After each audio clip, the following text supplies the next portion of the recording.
Hello and welcome to our second week of the PUBG Mobile Pro League Arabia as we make our way into the second day of league play. And with me, of course, I have the lovely Span Kogo. My name is DK, and well, guys, we are in for quite a bit of a day. Span, are you excited to be here today as well? Yes, definitely excited, especially because it looks like these teams, they've realized that this is where they have to go ahead and shine, and we've already seen so many different outcomes than compared to last week. Definitely, of course, we saw a pretty tough week for the teams as they were making their way through that league play. And of course, 16 teams moved on into our super weekend, which of course was also quite an interesting weekend to watch as we saw these teams, of course, playing on Erangel, Miramar and Sanhok. But now for this week, we're of course changing things up once again, stepping into more of a Sanhok Miramar heavy gameplay for this last day today before we once again make our way over in towards the super weekend. So I'm quite excited to see what the teams are going to be doing. We saw quite a bit of a change already in yesterday's game as the teams performed really strongly in super weekend, but now coming into yesterday's matches there was already that quite a big of a upset in the points. Yeah, I think some of those teams that didn't make it into the Super Weekend last time have realized that they need to go on ahead and build that fire and come back stronger. And like you already mentioned, those teams that did go on ahead and come super strong, seems like maybe they just had a bad set of games yesterday. Not quite sure, so I'm interested to see if they're going to be able to bring it back with their 4 games today. Yeah, it's definitely going to be something to watch because we had after our first week of league play, we had the players there from NASR finishing off really strongly on 120 points, right up in pole position. Of course, followed shortly there by the players from YaLLa and then the team from SCYTES over in third place. YaLLa, of course, bringing in 77 points. SCYTES also bringing in 77. But now, as we move into the second week of league play, we see quite a bit of a change. The players from Fate actually managing to move up in towards pole position. Yep, and we can see here, this is the contrast, the difference from last time. This is what we have so far, the overall ranking based off of yesterday. So we can see that Fate Esports taking that first place position with a winner chicken dinner, 32 total placement points, 27 kill points, and a total of 59 points. Right behind them is GUNZ Esports, also with the chicken, 30 placement, 21 kill points, 51 total. Then YaLLa in third once again. Looks like they always finding themselves up in the top spots with a total of 50 total points. Then SUDOR Esports with 45, actually tied with RGG overall, but has more kill points. NASR Esports in 6th with 42, then SCYTES in 7th, 35, Zombie Esports in 8th with 35 as well, but SCYTES have a bit more placement points. But it's definitely interesting to see just what these overall standings look like because, I mean, last week at this point, things were looking completely different. And now as we move into that second page, of course, you can see the players from RICO Infinity currently sitting up in 9th place on 33 points. We've got Real Tiger 9 in 10th on 30. We've got the players there from the Galaxy Racers over in 11th place on 25. Then, of course, we've got the Snipers and the team from iKURD Esports, both sitting on 21 points. Of course, those kill points and placement points being the differentiating factor between them. Of course, then we see also the players there from Flare Loyal team in 14th on 17. We got a HOTLINE over in 15th place on 16 points. And then, of course, the Fanatic Zombies in 16th place on 15 points. It looks like actually an interesting stat there for Fanatic Zombies. It looks like all of their points so far have come from placement points. No kills so far, but able to find themselves a lot of points at least coming into each of the games. So out of 4 games, they're able to grab 15. No kills so far, which is a drastic difference compared to, you see our last page here, FalconsEsport in 17th with 9 kill points, 6 placement points, total of 15. Then Alpha Legends in 18th, 15 as well. In 19th with 12, and RabGSG in 20th with 8 total points.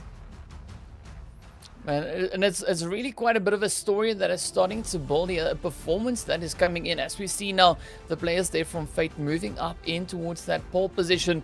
And of course, in last week games, we didn't even see them make it all the way through in towards that final super, or into the finals, into the super weekend itself. Because I mean, last week they finished off on 39 points. This week already, a much stronger performance right out the gate for them. Yeah, I mean, that's the fire building that I kind of referenced earlier. I mean, they didn't make it into the Super Weekend last time, and we already talked about how important it is to do that, getting the more prizing, getting the points to actually make it in the finals. So yeah, they ended in 18th in Week 1. That was not enough for them to go on ahead and qualify, and right now they're currently in first place with an 8-point lead just as of yesterday. So they have 4 more games today, potentially grow that lead. And they've almost doubled their average points so far as well, and they actually have a higher average placement points this time around. So it looks like that seems to be what they kind of went back, watched the VODs, kind of worked on a little bit. It looks like they're more focusing on grabbing that placement, and as we already know, if you get high placement, you're alive longer in the game, that means you can get a lot more kills. So it looks like they just grew their overall point grab, and that's why, as you already mentioned, right now, yeah, they have more points than what they had the entirety of the entire last week. But we see quite a bit of a change. I mean, it's a really good comeback there from Fate. Nice re-strategizing that we see, you know, based on how they performed last week and how they've prepped themselves coming into this week. But of course, you know, if we look at, for instance, like the amount of kills that they were able to bring in last week, they had a grand total of 21. This week already, they're sitting on 27. That's only after 4 matches. There's 4 more still to go. So, you know, Fate really on a strong starting point, especially in this second week of league play. But then, of course, we also have the players from NASR, who we had last week sitting right up in pole position, and also the team from YaLLa. YaLLa not moving down too much. Last week they ended up in overall in 2nd place for the league play. This week so far they're sitting in 3rd after the first day. So it's going to be interesting to see also how the players then from YaLLa progress through these games today. But also we're going to be keeping an eye on the players there from NASR, also to see whether or not they'll be able to make that comeback and bring that play that we saw coming in from them in just last week's matches. They were nuts last week. They were able to pull so many points, but let's go ahead and look at some more stats. As we can see here, these are the stats of Fate Esports. We already went on ahead and talked about them a little bit from last week compared to this week, and we can even see the difference in numbers as well compared to both sides. So definitely just overall able to go on ahead, change up their strategy. They were able to fix what they were lacking on in gaining so many points so far. So let's go and take a look at what they have done so far with those changes. Here we go. We can see Lathe now spawning out multiple people, being able to get a ton of kills just from this last few games. But of course they've definitely, you know, regrouped, re-strategized, and you can see that being pretty evident in just the way that they are approaching these games. I mean, just look at the play coming in here from Fate. Absolutely phenomenal handling of the pressure in that late phase, and so many other potential fights. As you can see, they just went through finding the shots. I mean, be it on Miramar, be it on Sanok, they just stepped up, they brought their A game, and at the end of the day, it really just worked out phenomenally well for them. But of course, today we are heading right back in towards that Miramar Sanok split, but with the lineup being a little bit more Sanok heavy. So of course, once again, that opportunity comes in where the teams have that ability to be a little bit more aggressive, and potentially we could see Fate just capitalizing on the momentum they've built up from yesterday's games. But of course, you know, we were talking about the players from NASR, so we're going to be jumping into the stats just to, once again, to see a bit of a comparison. As you can see, it is a bit of a mix across the board, comparing last week's stats on the right hand side to this week's stats, which we see over on that left hand side. So quite a bit of a difference there, but of course, you know, they still are coming in with a really decent performance. Yeah, I mean, they were super strong last week. As of now, they're still in 6th place total, and we know that last time they were averaging around 15 points, and now their average is actually 5.3. So there's a huge loss of placement points for them. That also means a little bit less kill points. So I mean, that was one day. I'm interested to see if they're going to be able to turn that back around today, because we know, obviously, that they're capable of gaining it. It's just, let's see if they're going to be able to figure out the equation, basically, to gain those placement points back on Miramar and Sandhawk. Yeah, because I mean, well, you gotta give it to them. They didn't have a chicken dinner already yesterday. All right, so it's not like they've lost control of the situation. They are still there, just having a little bit more of a challenging time keeping up with the teams, and that of course means that, you know, we see the players across the board actually stepping up the way in which they approach this game, taking it to the next level and really putting in the hard work to assess their performance in the previous week as well as in the Super Weekend. And coming into the second week, you can clearly see that these teams are coming in with a mission. They want to be back in that Super Weekend or make it up into the first Super Weekend for themselves. Definitely, and I mean, yeah. Another team that went on ahead, and they've been actually pretty consistent around the board, is actually GUNZ Esports. As of, you can see their stats here now just based off of their Miramar Sandhawk stuff, but as of last week they were in 6th place, and now starting off today they're in 2nd place as of yesterday.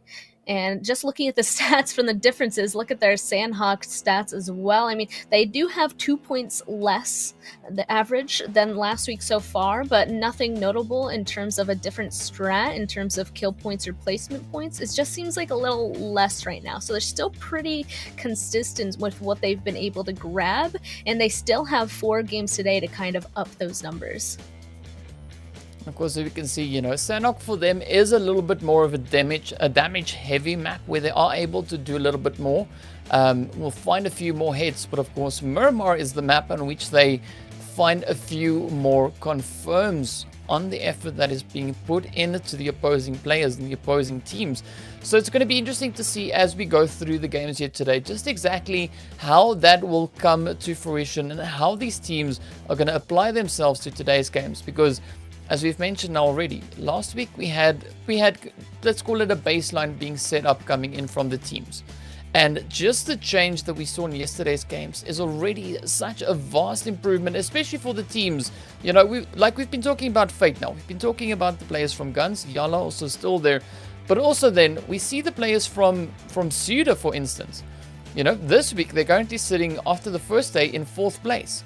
Right? Last week they ended off over in 9th place. So again, already a strong start coming in from them, and they're also already almost pretty much on par of their performances at the end of last week's league play. I mean, just this first day, so many teams just coming out of nowhere, stepping it up, and I'm so excited to see what these teams are going to be doing today and just how they're going to try and make their way on through and gain those extra additional points to potentially catapult them back into Super Weekend once again.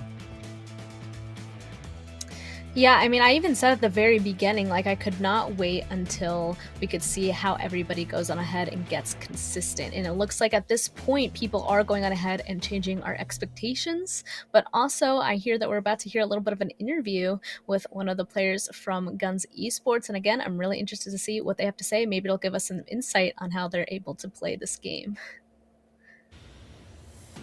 اهلا اعزائي المشاهدين، برحب فيكم. طبعا بنرحب في لورد من فريق الفراغ جانز.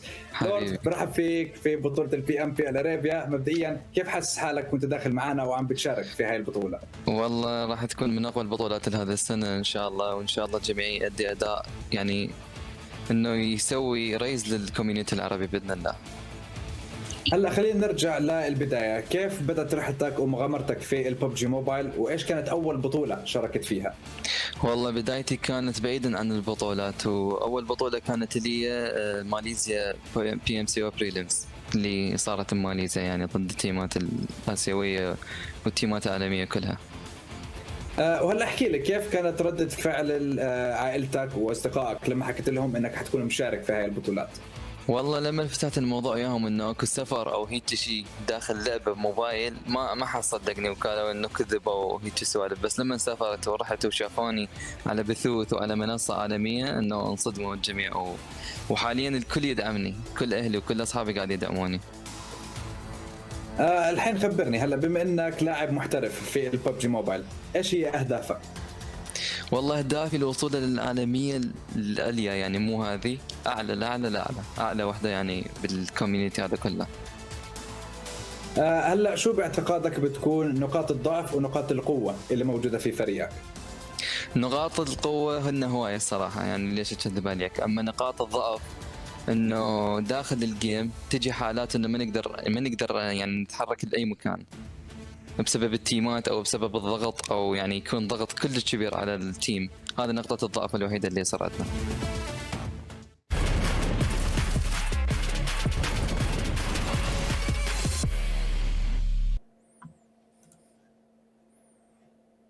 Well, that is just awesome once again, and it's nice to have a little bit of a behind the scenes look at these teams and, you know, just how they've made it all the way up to here, the kind of process they've gone through, the journey they've been on.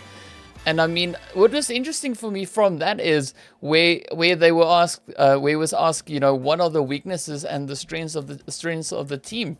He said, you know, our strength is this is our hobby, you know, and the weakness is that it's a game. I mean, how amazing is that? I mean, to have this game as your hobby and it also be kind of your career all at the same time.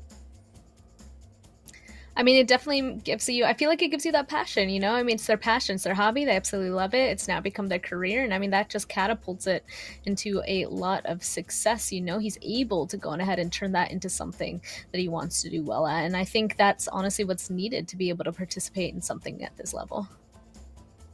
Yeah, and I mean, it's going to be interesting once again today. I mean, as we saw now there on the schedule, it is going to be a Sanhok heavy day, as we're going to be going through Sanhok, Miramar, and then finally back on towards Sanhok again for the final match. But we're also going to be seeing the teams sitting out as we alternate through these games. So for the first game, the players there from Group E won't be in the first match. After that, for the second match, Group D will be sitting out, then Group C, then Group D, then Group A. So it's going to be interesting to see definitely how these teams make their way on through. And we're having a nice bit of a mix-up because yesterday we had that more Miramar map heavy. So today, of course, we're going to be going through. And so far, from what we can see, it looks like last week, the players from Group C was the stronger group in general, just based on their performance that we had coming in across the board. So far, it seems like it is pretty much a bit of a neck and neck coming in between the players from Group C and the players there from Group D. But of course, just to get back into who we have in those groups, we've got the players from RTG, the players from Galaxy Racer, Flare Loyal, and the Snipers over in Group A. Over in Group B, of course, we've got the players from YaLLa, we've got Ra'ad, we've got HOTLINE, as well as the players from SCYTES. In C, we've got the players from GUNZ, we've got NASR, we have iKURD, as well as the team there from the Fanatic Zombies. Over in D, we have Fate, Zombies, the Real Tiger 9, we've got the Falcons also there.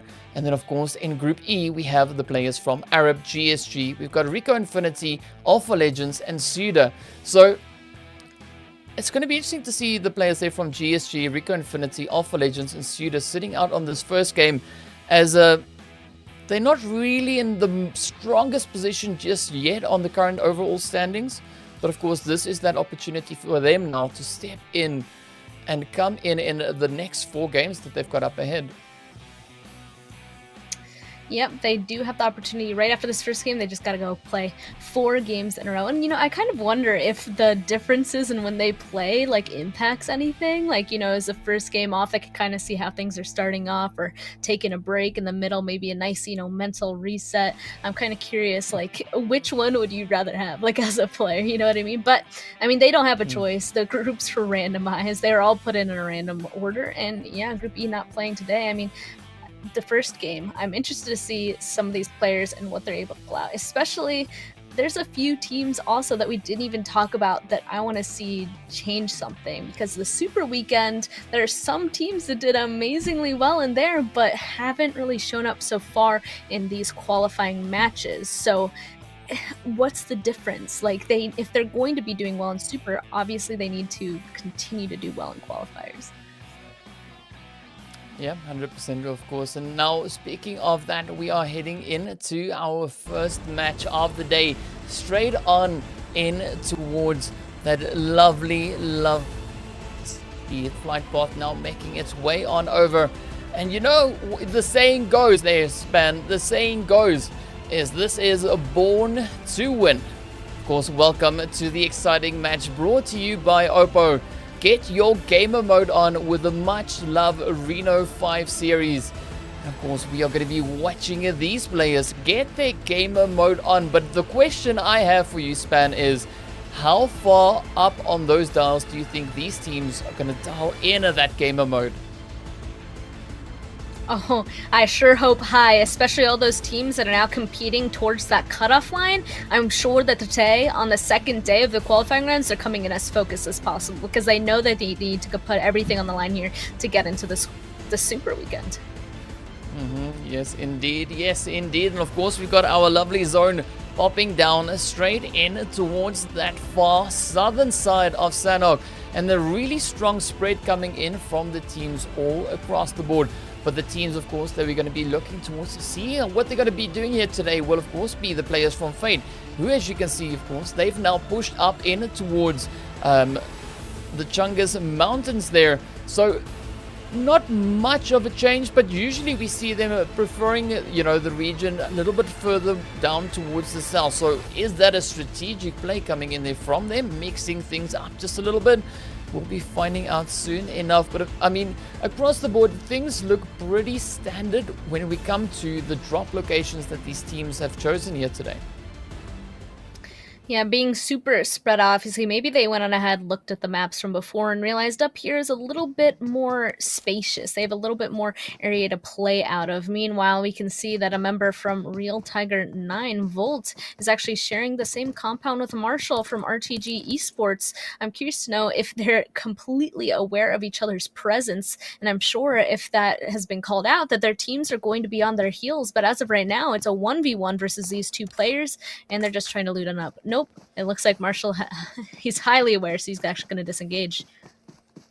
But I think that's a good call from Marshall. I mean, I'm pretty sure that he spotted Volt in the drop in towards that location. As you can see, of course, now Volt venturing a little bit further forward, potentially trying to regroup up with the rest of the team. But as we now move on over straight onto the side here of the players from the Galaxy Racer, you can see them now making their way over in towards Kampong, looting up, getting themselves ready. And well, hopefully we'll see them rotate up into a strong position in this coming zone.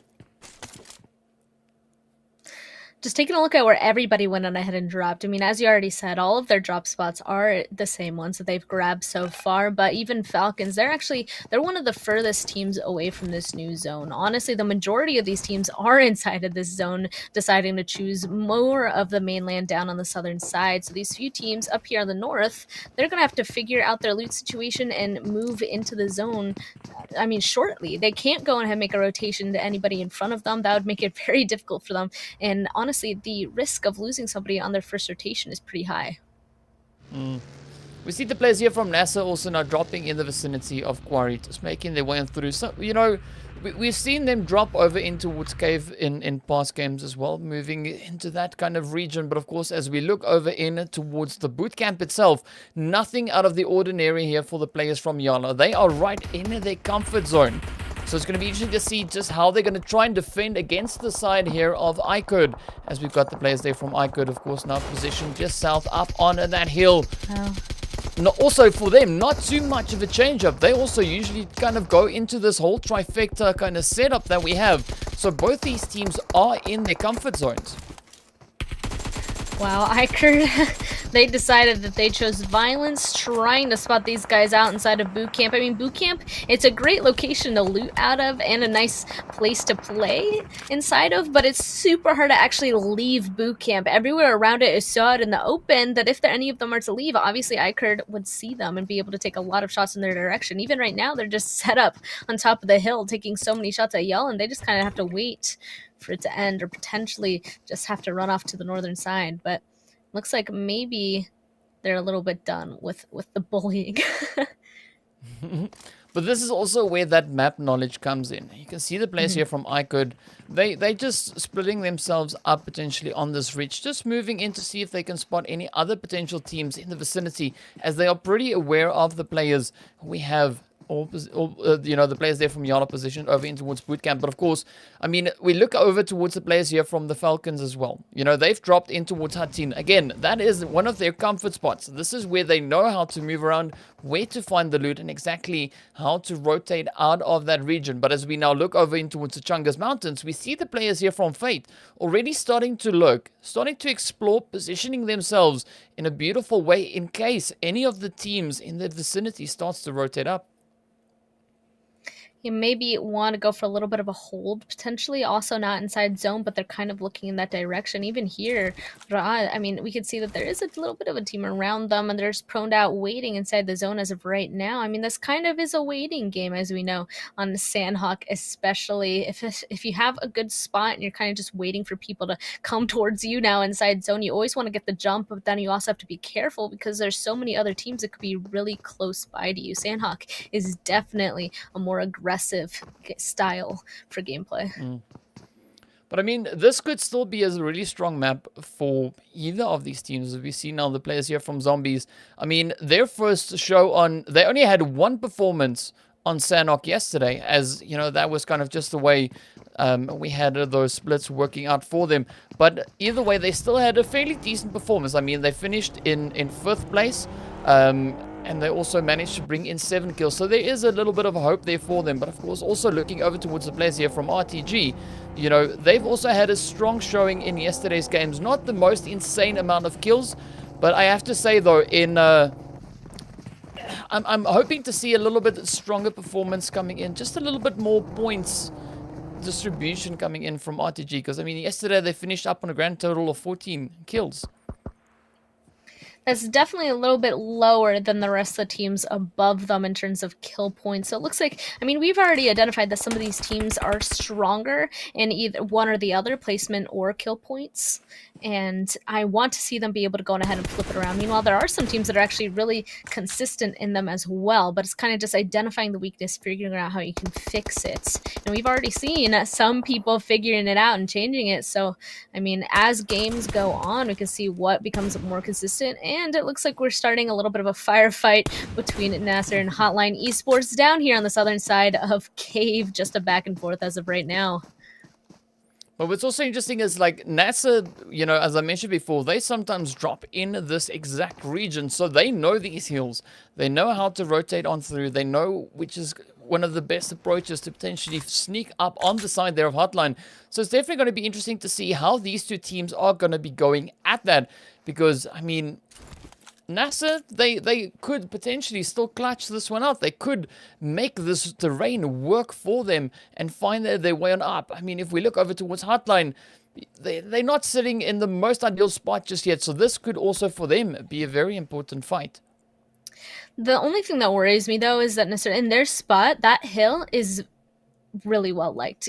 So many locations could go ahead and make a push up towards them. People from Painan can make a rotation over there. Charlie, Quarry. So up on top of that hill, like, multiple teams could come up from behind them in multiple angles. So while they're looking towards HOTLINE, seeing if they could get any knocks over there, they still have to be super aware of the people coming up from behind them. And honestly, because those hills are so sheer, it can be difficult to identify people making a move over there. As of right now, though, they should be fine. We can even see that on this overall map. No one is near them just yet, but there still is the team inside of Painan, and I'm curious to see if they're going to make a move. I don't think that anyone's going to move and choose left or right of the circle until the next zone pops.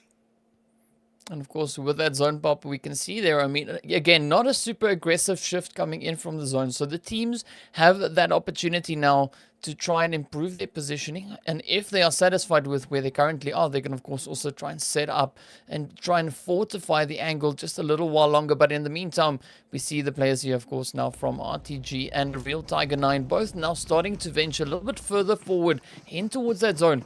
But RTG spotting out the players from Real Tiger 9 as they now move up. And we could maybe see those shots come in between these two teams, as Paradise is sometimes quite an interesting position for teams to fight in.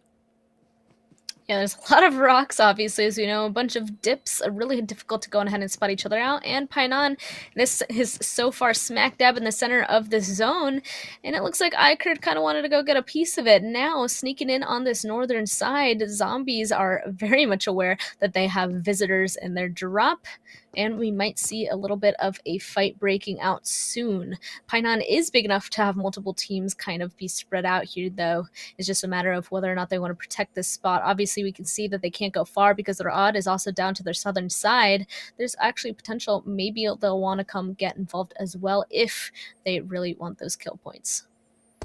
But I'm really liking the positioning that we saw coming in there from Ra'ad, just down in towards the south, but now jumping back over in it towards Real Tiger. You can see those shots finding their way in it to the side of Chapo there, of course. RTG, the rest of the squad up on the hill, just trying to stay out of harm's way as Jigsaw is relentless in his efforts to try and find the shots. Flame now having a few hits coming up in his direction, but fortunately having this lovely boulder to hide behind. But now the team there from YaLLa, they hear the shots, they are intrigued, and you could maybe see that third party coming in towards them. Honestly, it's not looking too good for RTG. Real Tiger 9, they need to push in this direction anyway, so they've done the damage. They're going to start pushing anyway. They have more HP than RTG. This could be looking good, and he's already, as you can see, prepping some util. You're right about YaLLa as well, kind of looming in the distance. If they hear this pop off, they might come and get involved, but oh, surprise! It starts off with a nade, getting a knock into one. We can see the other one trying to disengage, but of course, Surprise is pushing. Oh, and Senkei now just running it down the hill, trying to get ahead of the carnage that could follow up here by the side there, of course, from the Real Tiger 9 team. But Senkei now making a quick run, trying to wrap around, and of course, surprise, finds the shot straight into the end there, and down they go. RTG, the first team back into the lobby, but now we jump up into the fight here with NASR and the players, of course, from the Galaxy Racer. And once again, we see a very nice spread coming out from NASR. The players there from Galaxy Racer, they're caught on the edge of that quarry angle. This could be a really difficult point for them to fight from, as NASR has, in my opinion, a little bit of a stronger angle on them. With that height advantage, definitely something to look forward to. I mean, even as we can see, Galaxy Racer actually stuck down in quarry as well. Whenever there's this huge differential in terrain, I mean, it's just difficult to go on ahead and figure out where to go. I mean, all of NASR are going to be able to see exactly where Galaxy Racer are making a move. They're even kind of stuck for the team directly beside them as well. SCYTES also above them. It's going to be a tiny bit difficult for them to be able to make it out of this water. But as we're going to see here, they're going to have to, because the zone went ahead, hard shifted down to the southern side, and the majority of the land is actually on the western side, that western island. And it's going to be interesting play, especially here for the players from SCYTES. So you can see now they move up. They've got that awareness of the team just stuck in the bowl there of quarry, that of course being the players there from Galaxy Racer. But now also Flare Loyal, they can hear the shots. They're also starting to venture up. So this is going to be such a difficult position, especially now for the players from Galaxy Racer to get out of, as we've got NASR on the one side, and of course Ghost here from SCYTES. He's finding a few shots, a few cheeky taps into the side of them. And of course, they are now getting distracted by them, of course, referring to the players here from Galaxy Racer, as this is a really, really tough position to fight from. And I don't think this is where you want to be. No, not at all. We see the NASR, they're interested as well. So Galaxy Racer, they're going to have sights. NASR shooting down on them from both directions. There's really nowhere for them to go. But of course, both these teams are going to stay there because these are points. They're completely stuck. They want them. You see NASR actually doing a ton of damage. And with that, that last one is actually going to go down to NASR. Galaxy Racer, a next team eliminated inside of our first game. I mean, that was a really tough play there for them either way, but well done though. I mean, you see NASR and SCYTES not getting ready. NASR just moving on to the edge of that zone. The players there from Loyal now also just moving up into the distance. So it's going to be interesting to see how SCYTES are going to make it through that play there. But now jumping straight back in towards Painan, we can see the players here from Zombies putting the herd into the side of iKURD. And iKURD now only down to 2 remaining players. As we can see, oh, they're not getting rushed. Here we go, into this play, and Break now just holding out the window, sends that quick util up, trying to find that damage. But of course now Zamco gets knocked out in the process. Break steps on in and seals the deal. Down goes iKURD right back into the lobby, and a few easy points here for the side of the Zombies. That fight was inevitable, and it looked like iKURD, they're the ones that had to push further to the south with the new zone, got in that fight. I mean, Zombies were there first, so they're the ones that come out on top. But of course, I mean, the fighting continuing to happen everywhere. We saw HOTLINE Esports on top of Cave last time we went ahead and spectated them. It looks like they're still there, and now actually they're taking the position to hold out Loyal on that eastern side. We see two of them trying to figure out how they're going to cross this terrain, cross the road potentially as well, and already taking blue damage. But if they go south, HOTLINE is there. If they go north, SCYTES is there. Oh, it's going to be tough, but either way, HOTLINE, they are still just trying to find as many hits as they can. They see the movement coming in, but now as we jump over to Arthur here, you can see the players from Loyal. They are in the blue zone, only sitting on 2 remaining players. So whichever play they go for, it is going to be quite challenging, and they also have to be super careful because this is down to the wire. One false move here could be the end of the team. Yep, they're going to be making a far northern rotation, and honestly, that's their best move as of right now. They know where HOTLINE is holding them out, and even the zone popping even further down to the southern side around Camp Charlie. A lot of these teams are going to have to start making a move, but it looks like, speaking of holding out, HOTLINE attempting to do that to those last 2 members, it looks like YaLLa Esports might also be held out by NASR Esports as well. I mean, this is the time where the zone is getting so small. If you know that it's difficult to get into the next one, you kind of have to make a decision like, you know what, let's just stay here, see if we can get these kills. And if we do, then we can focus on continuing to move on. So I think that's exactly what's happening here. They've realized it's going to be difficult, so why not just pick up some kill points? But of course, I mean, you can see Chico here just lying in wait, waiting to see what play YaLLa is going to make. And of course, they use a quick breakaway as they rotate off in a nice 2-2. Now stepping in to bounce on that, finds the first shot into the side there of Bandar, making that rotation for YaLLa now a little bit more challenging as they are losing numbers. But of course they run into the side of Real Tiger. Oh, that is not where you want to go as Yamas now gets hit, and Ida also just bleeding out right in front of them. Of course, quick confirm coming in there, as you can see Eagle finding those hits. Sorry, that was Volt getting the shots in. But this is a really interesting rotations coming in from these teams now, as everyone in towards that zone. And you can also see the players here from NASR now making that rotation as they come in from the north.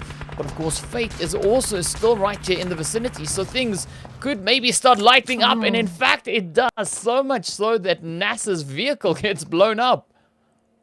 I think any kind of huge rotation on Sandhawk in this zone is very difficult. I mean, exactly what happened for just then happened. So many teams are still there trying to get into zone. You kind of have to wait for blue zone to be pushing with you, or you kind of just have to chain fight into this next zone. Just from the sheer amount of people that are still alive and how small the zone is, there's not too much territory to be able to play out of. So we saw 2 teams attempting a huge rotation without too much knowledge of what's in front of them with vehicles, and it went on ahead and took both those teams out. I mean, Falcons now just huddled up on the side here. Fate right up ahead of them. Both teams want to try and get these last few points. They also are fighting out in the blue zone, but fortunately for Falcons, only one of their players are out in the blue, distracting the rest of the Fate team. So this is actually a very, very clever play coming in from the side of Falcons here, forcing the players from Fate to stay in that blue zone, take that damage. But also now Fate, they've got one up on them, as you can see Ragnarok also being the only player from Fate holding up here. And we can see that the zone once again hard shifting down. This is going to be a Camp Charlie ending. Ooh, and so many of these guys trying to figure out a place to play. Oh my goodness! No, Rana almost ended up nading themselves trying to toss a nade, and it hit the top of the bridge there.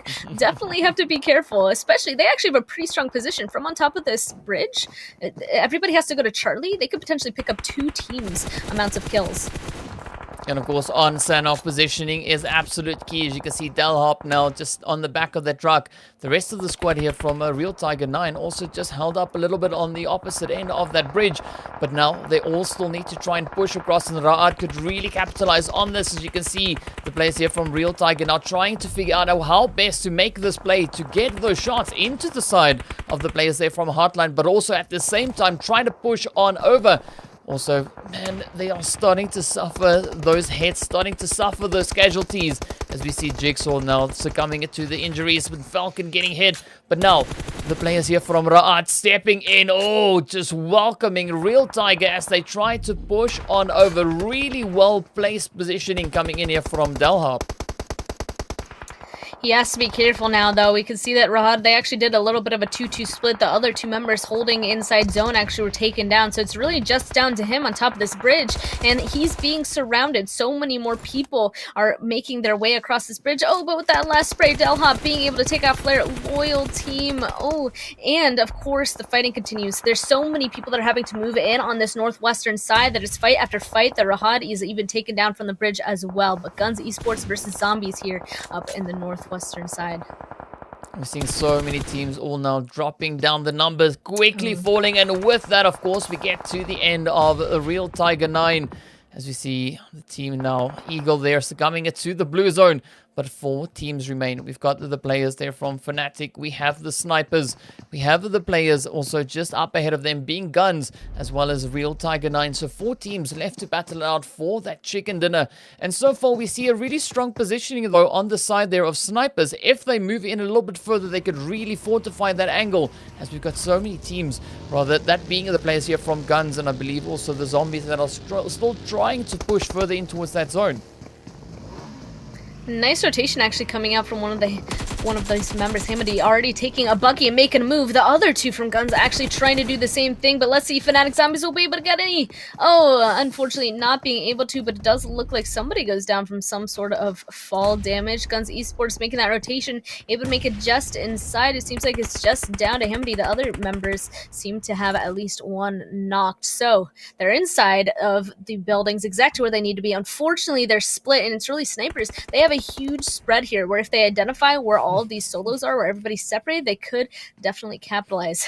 What is that? It also looks like somebody funny. Has a he's ready with that scythe.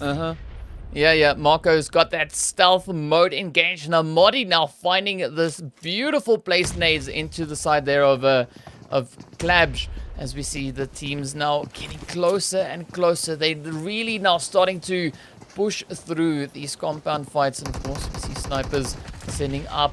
Ooh, trying to find that angle. We see the Zombies now. Saleh, our MVP, coming in with a really interesting angle. Will he be able to find that shot up in towards Marco, though? No, Marco seals the deal. Down goes the Zombies. 3 teams left to battle it out, as you can see. Of course, now, ooh, players there from the snipers sitting on 3 remaining. We got Zaid, we've got Marco, and then of course Amir making their way on through up against the side here of the players from GUNZ. So it's going to be interesting to see definitely how they're going to try and push through this one, as we have the players there from Fanatics also moving in. So many grenades not just getting sent all over the place. And a lot of these players are really close and personal. As you can see, Amori now just trying to send up that nade, trying to find a little bit of damage before pushing out of the compound. But we have a nice clumping over to the side there as well. But Zaid, he's just waiting, trying to place that nade into the side there of the Fanatic Zombies.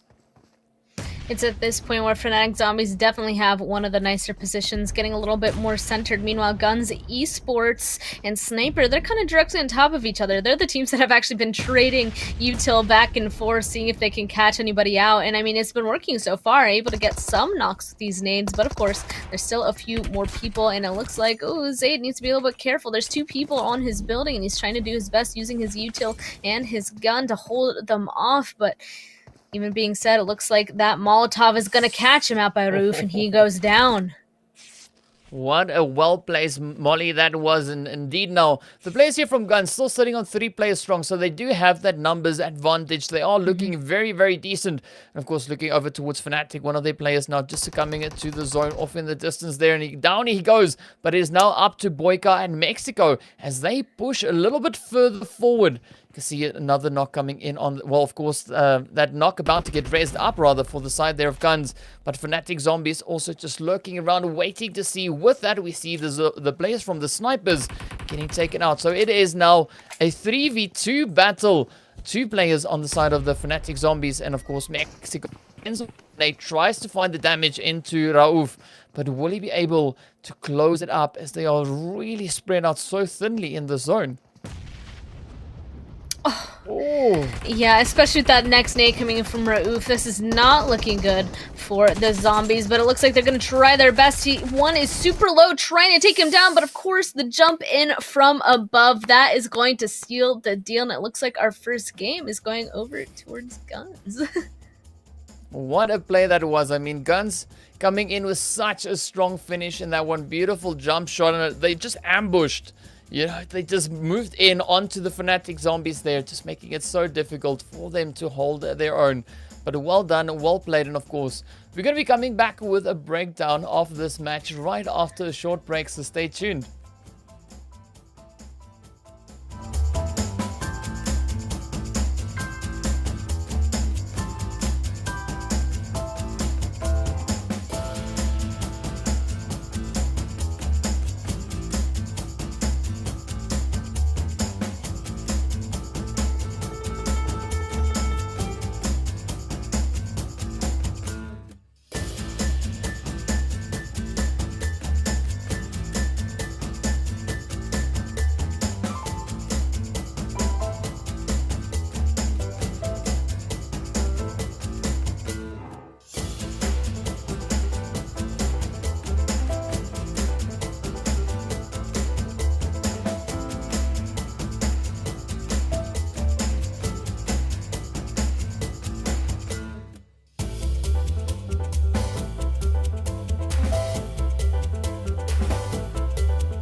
Hello and welcome back to the PUBG Mobile Pro League Arabia Week 2. Of course, we're in our second day of league play. So we just came back from a really interesting finish in that zone where we saw the players there from GUNZ coming and clutching out a beautiful finish. And of course, doing so with 9 kills to their name. So what a fantastic way it was for them to end off that match. It looks like they are definitely deciding to go on ahead and continue to be consistent, as we were talking about earlier, doing really well in our first game of today. And I'm interested to see where that's going to go on ahead and launch them on the leaderboard. I mean, that was just an amazing play coming out of them, especially at the end when it was coming so close. Really nice rotations and everything coming out of them.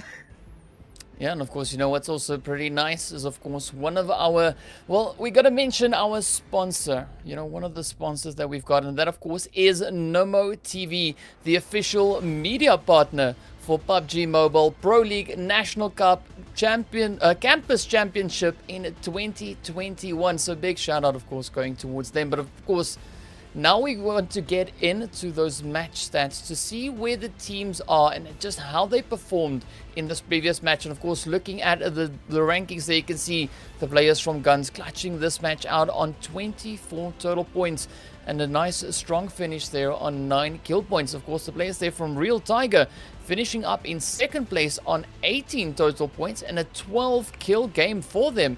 Of course, then the players there from Zombies Esports finishing in third on 16 total points. Of course, 8 of that being kill points, the other 8 being their placement points. Zombies finished the game, in the match rather, in second place, comes into the rankings there, as you can see, on 15 total points in fourth place. So really interesting spread as we now move into the second half. Yeah, SCYTES in ninth with a total of 3, actually tied with NASR Esports. With the other two teams that we were, highlighting earlier on, NASR Esports and Fate, they ended up finding themselves on the second half of the leaderboard. 3 points for NASR, 2 points for Fate. And honestly, we were talking about how we're definitely keeping an eye on them. So far, it seems like this first match with all those shifts were a little bit more on the difficult side for them in their original positioning. Both of them, as we know, weren't really inside the first zone for Fate, and then it just a little bit harder to continue on. But of course, in the next one, we're going to be moving up in towards Miramar to see how the teams are going to fare over there. But before we get into that, we of course have highlights from the previous match, just to point out some of the interesting plays that we had in the previous game. And of course, you can see starting the match off right here, the players from iKURD, they were just positioned so well up above the team there from YaLLa. And so many interesting plays came in as the teams just found themselves in really trying positions. Especially with all these southern zone shifts, it's very difficult to get everybody to go ahead and run down there. So a lot of these teams had to go ahead and just rotate and gun the entire time, even trying to protect, as we can see here, the territory that they previously had, while other teams struggling to now get inside. It was really just a game of holding yourself out and just running and chain fighting, which is honestly the definition of Sandhawk, I feel like. And especially here, this was really a different moment for YaLLa and NASR, both of them trying to go for big vehicle rotations that, as we know, didn't really work out for either of these teams, while everybody else trying to go on foot, getting stuck at that bridge, also had a really difficult time. So I do think these zones pulling down to Camp Charlie really were just really difficult. Yeah, I mean, it was a really trying angle for a lot of these teams. You can see we had a lot of blue zone fighting as well, especially up in towards the north eastern side of the zone, coming in on towards that island a little bit further down in towards the southern reaches. And of course, the bridges were so heavily occupied, but a beautiful play from Ra'ad, managing it to find the vantage points, finding those angles. But as we of course then move into Camp Charlie, this is where we saw all these grenades, all the utils coming out, and that really insane positional play from the teams. Yeah, so we had the players from Snipers, we had GUNZ, we had Zombies, everyone just crammed into this compound. And Raouf, he honestly, how many knocks did he get with the nades in this little area? He was actually popping off with being able to go and find those. We even saw one where he bounced it off the wall and it went up right there. That was really well played by them, especially at the end. I mean, you got to use that util when you know you got to use it. You don't want to go and push into buildings blindly. Why not just clear it with a nade? So... Yeah, I mean, of course, and that is something we see quite a lot in this region, is the teams are not scared using those utils, and they really utilize them to quite an extent, and of course that makes for some really interesting play.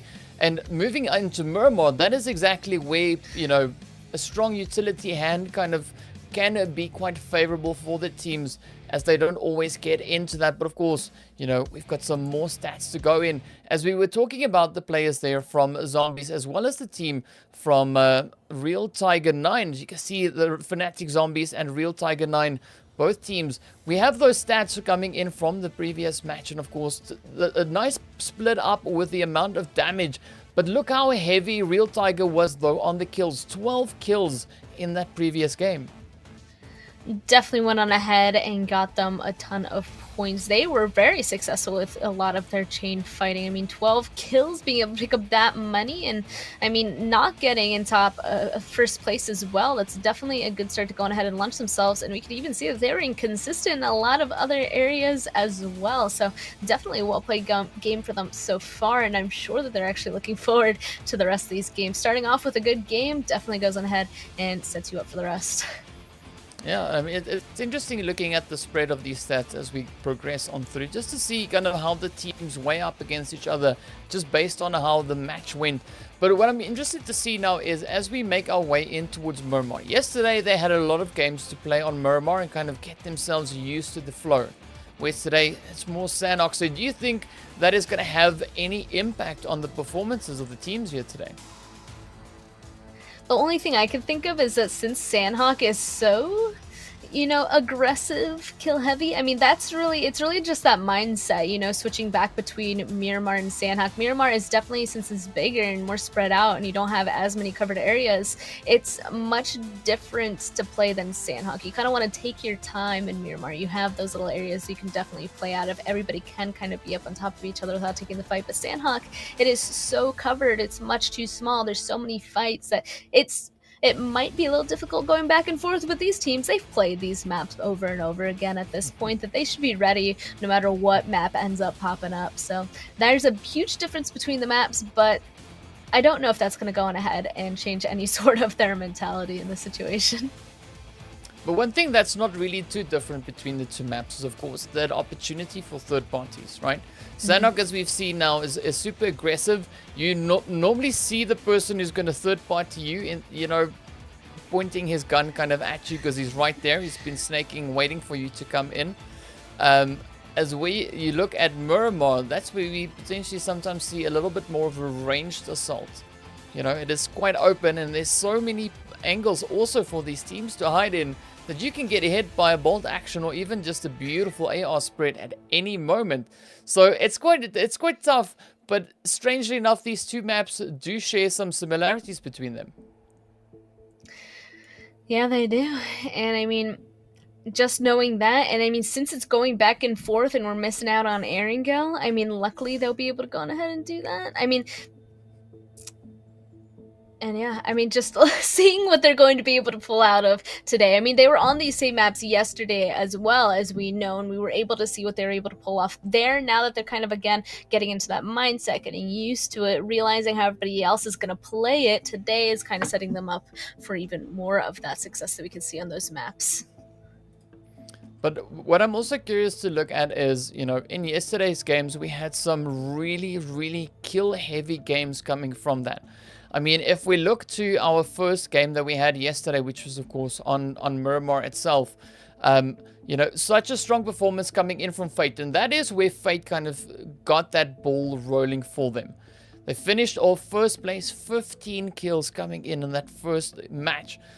So do you think we're going to be seeing another play like that coming in from Fate's side? Or do you maybe think that this is where we could maybe see one of the teams just a little bit further down on that leaderboard, taking that opportunity now to try and move themselves up the overall standings? You know, there's so many things that could go into having a great game. You need to, you know, have that fire inside of you, like I mentioned before. We're not going to go on ahead and not qualify for this super weekend kind of fire. There's just the zones as well that could definitely help out in your positioning, where everything pops, your rotations, and all the team fights that you decide to take. There's just so many things inside of PUBG that could happen. One small decision that could go on ahead and change the entire rest of the game for you, that I honestly am not sure how to answer that question. There's definitely a high chance that we could go on ahead and see Fate continue to have the ball rolling. I mean, they had such a great set of games yesterday that they could be feeling it. They could be, you know, being hyped up and continue to roll the ball. But like I said, I mean, those guys closer to the bottom realizing, like, oh my goodness, we might not qualify for this. We're going to go on ahead and literally do everything in our power to gain more points. They could go on ahead and they could go and roll the lobby. So there's really two ways to go on ahead and look at it. Two different powerful mentalities that could go and sway these guys. Because I'm looking at what we've got now, right? So for this game, we're not going to be seeing the players from Group D playing. So that means Fate, Zombies, Real Tiger 9, and the players from FalconsEsport. They'll be sitting out for this first visit to Miramar for today. So I'm waiting to see how the teams are going to be dropping down, because we've got a few teams that like to frequent San Martin. We got a few teams. So the teams that I'm referring to there is the players from RTG and of course the players from YaLLa. But both of these teams also have alternate drop spots that they go for. RTG sometimes pushes into Monte Nuevo, and of course the players from YaLLa sometimes go to La Dralera. But then another team that we see also liking to move in a kind of vicinity similar to that is also the players there from Infinity. A really wide coverage that we're coming in with the teams, but of course then NASR, they are going into La Bendita. So do you think we're going to be seeing any teams potentially trying to venture out of their comfort zone, testing some of the opposing teams, knowing where they drop? Do you think they're going to start challenging them on that? I think when any time it kind of comes closer towards the ends of a set of games for qualifiers, that we do see a little bit more either aggression or more passive play. So in this situation, now that they kind of feel each other out a little bit more, I wouldn't be surprised if we see more aggression. And we're about to see it start soon because the plane is already moving. Let's go ahead and jump into our first game of Miramar today. Oh, yes. Here we are. First Miramar of the day. And of course, as we know by now, born to win.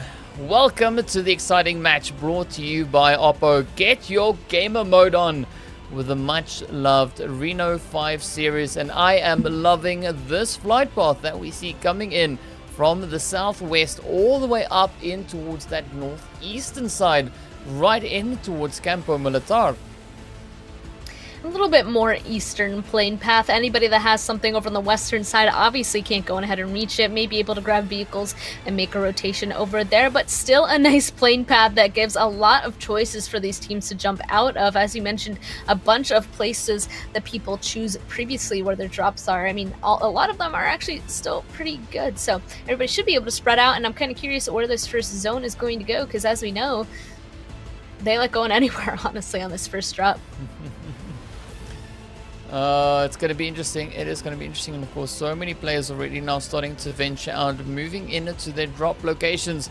But this is where we now see where these teams really chose to go into.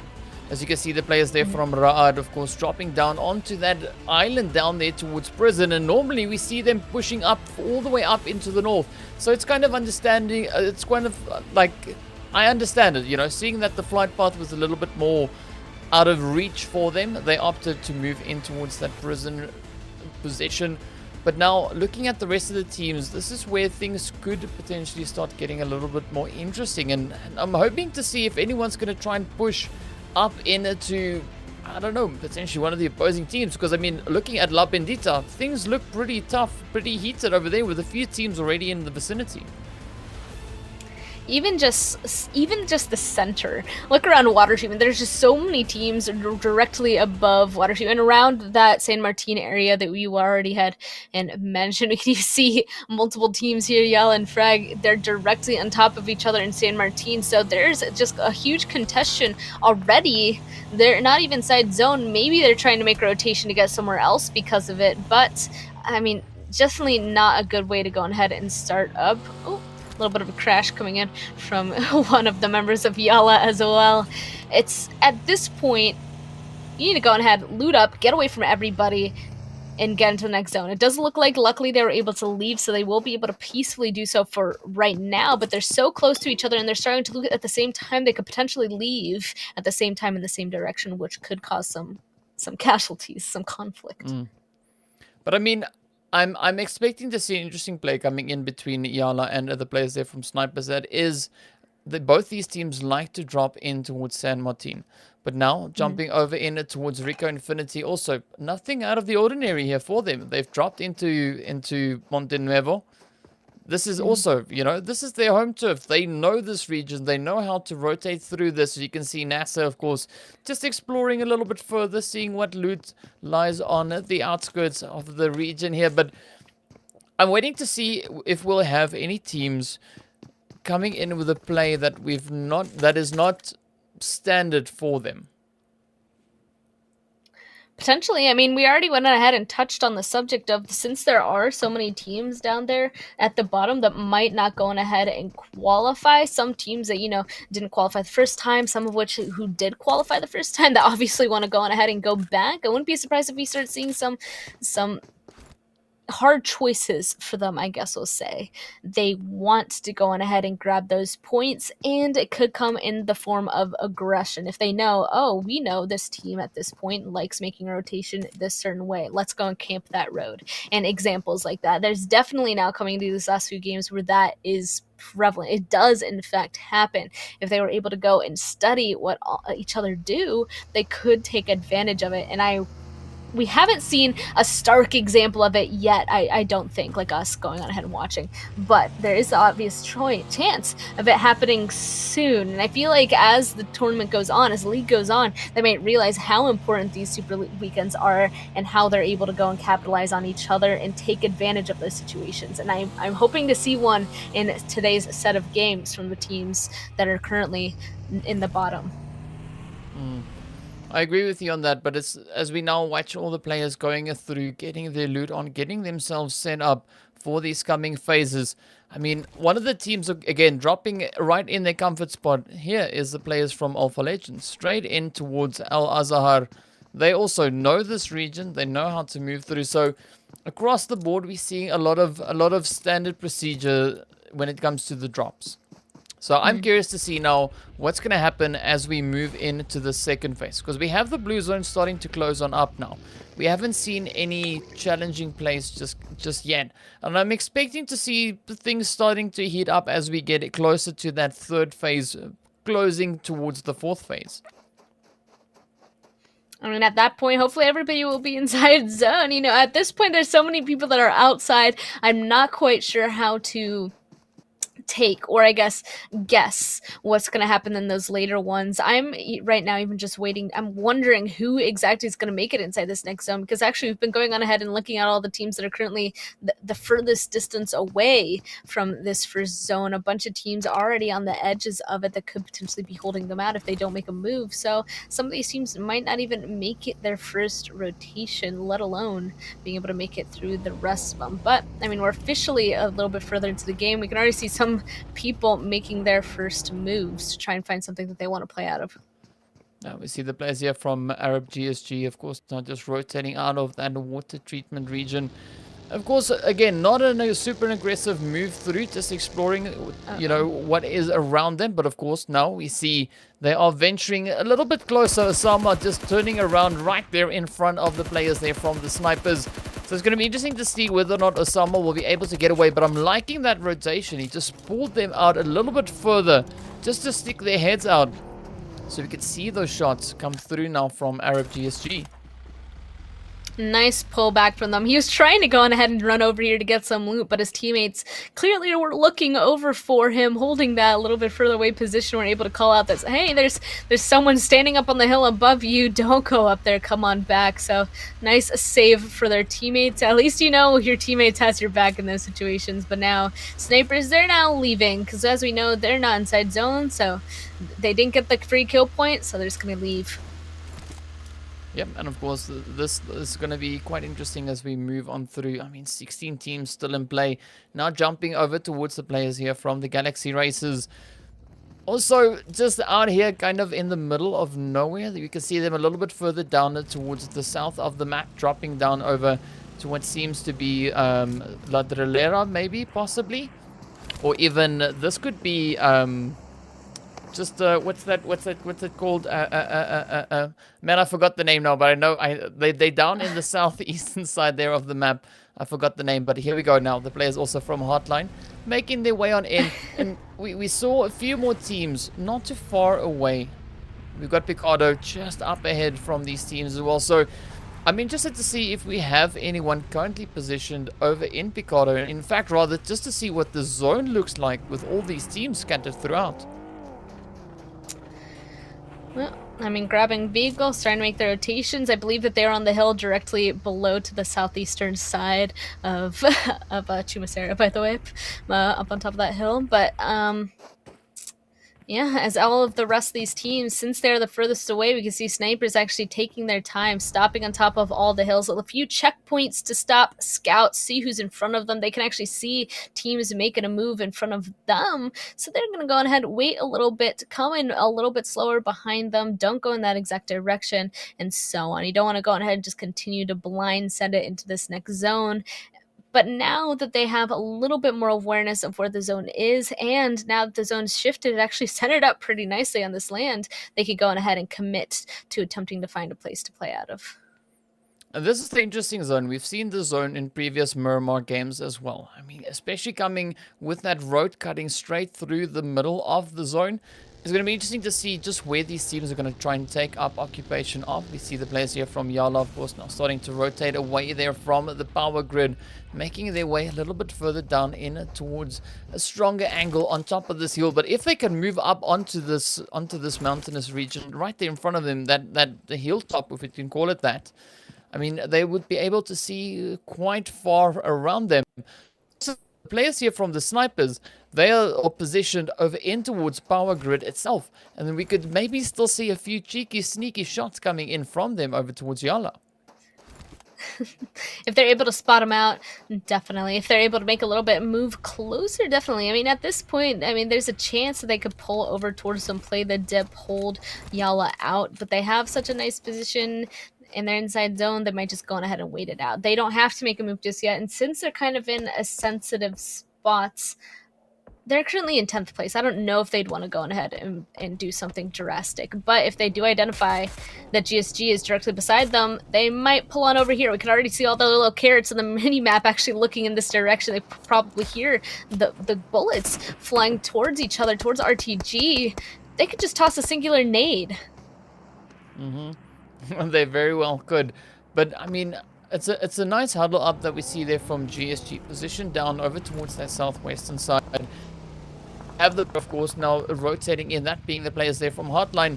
So I'm curious to see just how GSG is going to try and rotate out of this one. I mean, because so from what we can see, it looks like they're choosing a little bit of a tough rotation, trying to avoid the players there from RTG, but snipers just bouncing on that opportunity. And of course, putting that knock into, you know, already one of the players there from GSG, Mr. FA. Oh, and it looks like that res is not going to come through. Zaid going to go and flush him out. We can see RTG, yeah, both of these teams shooting them off. Luckily, they found themselves a little bit of an area where they can make a rotation through, but oh no, the wipeout, that's definitely not what they want to have happen. I think that RTG can actually see them from up there, but luckily only one bullet hitting them. They're going to be able to continue to rotate down to the southern side. Oh, but this is the fight that we were wondering about. Sniper definitely spotting out YaLLa, kind of pestering them from afar. Yeah, Zaid stepping in, finding Ida right there out in the open. Powerful now, using the opportunity to just trying to relocate. And I think this is an interesting play coming in from Powerful. Trying to just wrap around, come in behind the enemies. Find that angle to just assist the team in clearing that region that they have.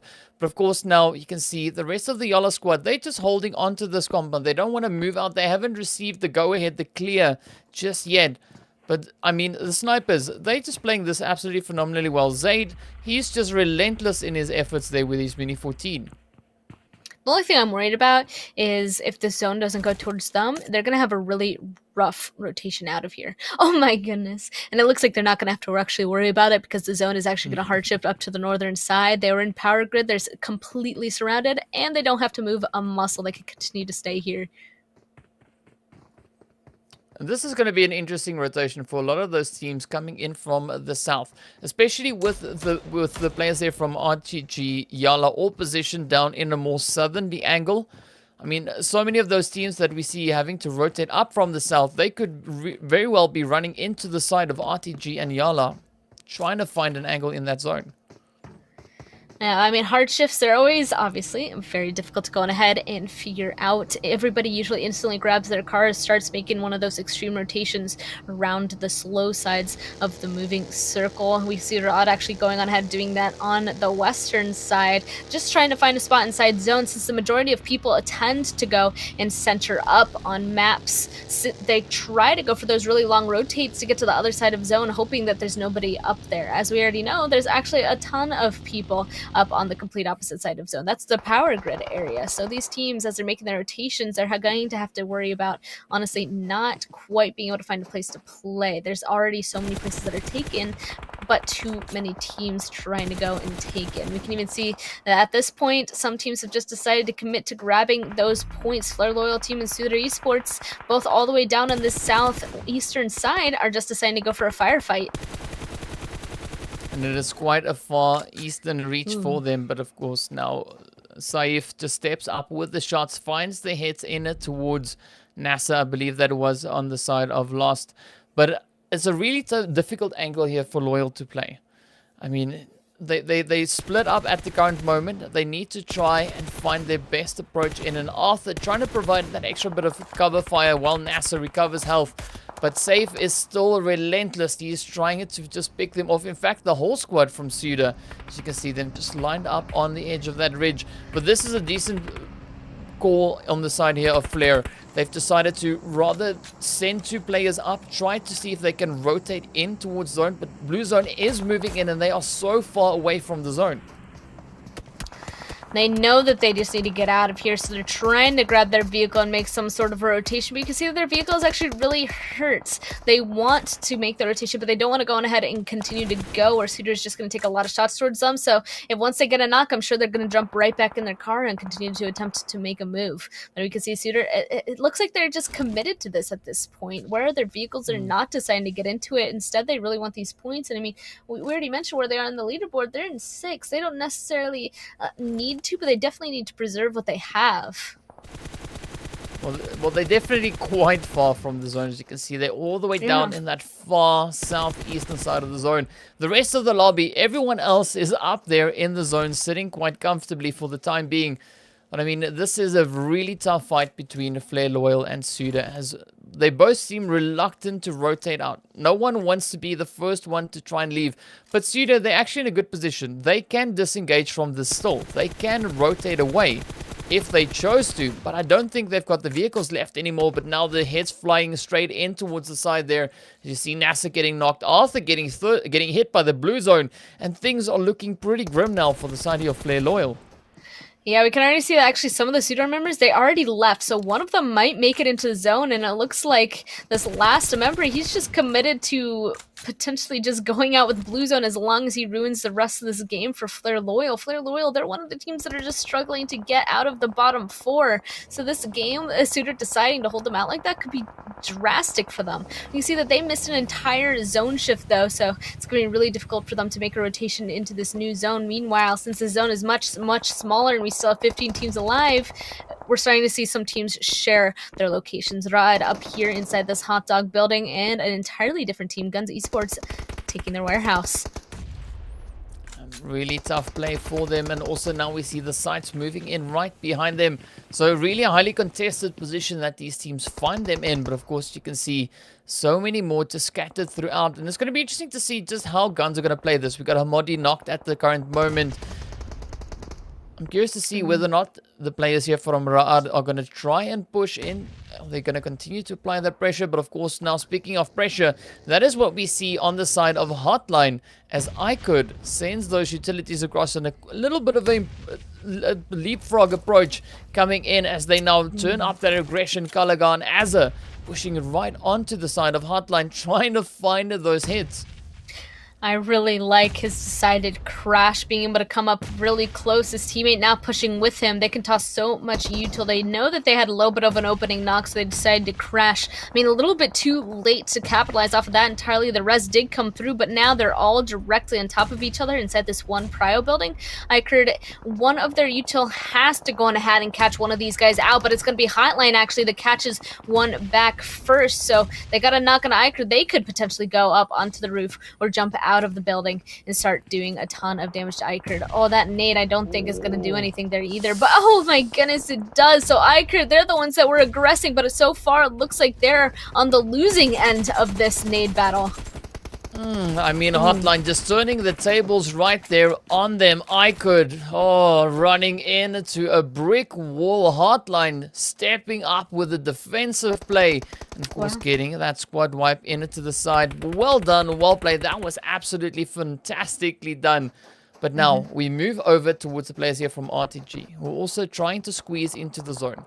We've got the players from Snipers just up ahead of them, but Snipers are now currently focused onto the side there of YaLLa. But here comes the shots though, as Lazy, he's not lazy, he's pushing in, he's looking for that angle, looking for that aggression, and he's really finding the hits into the side of the Snipers.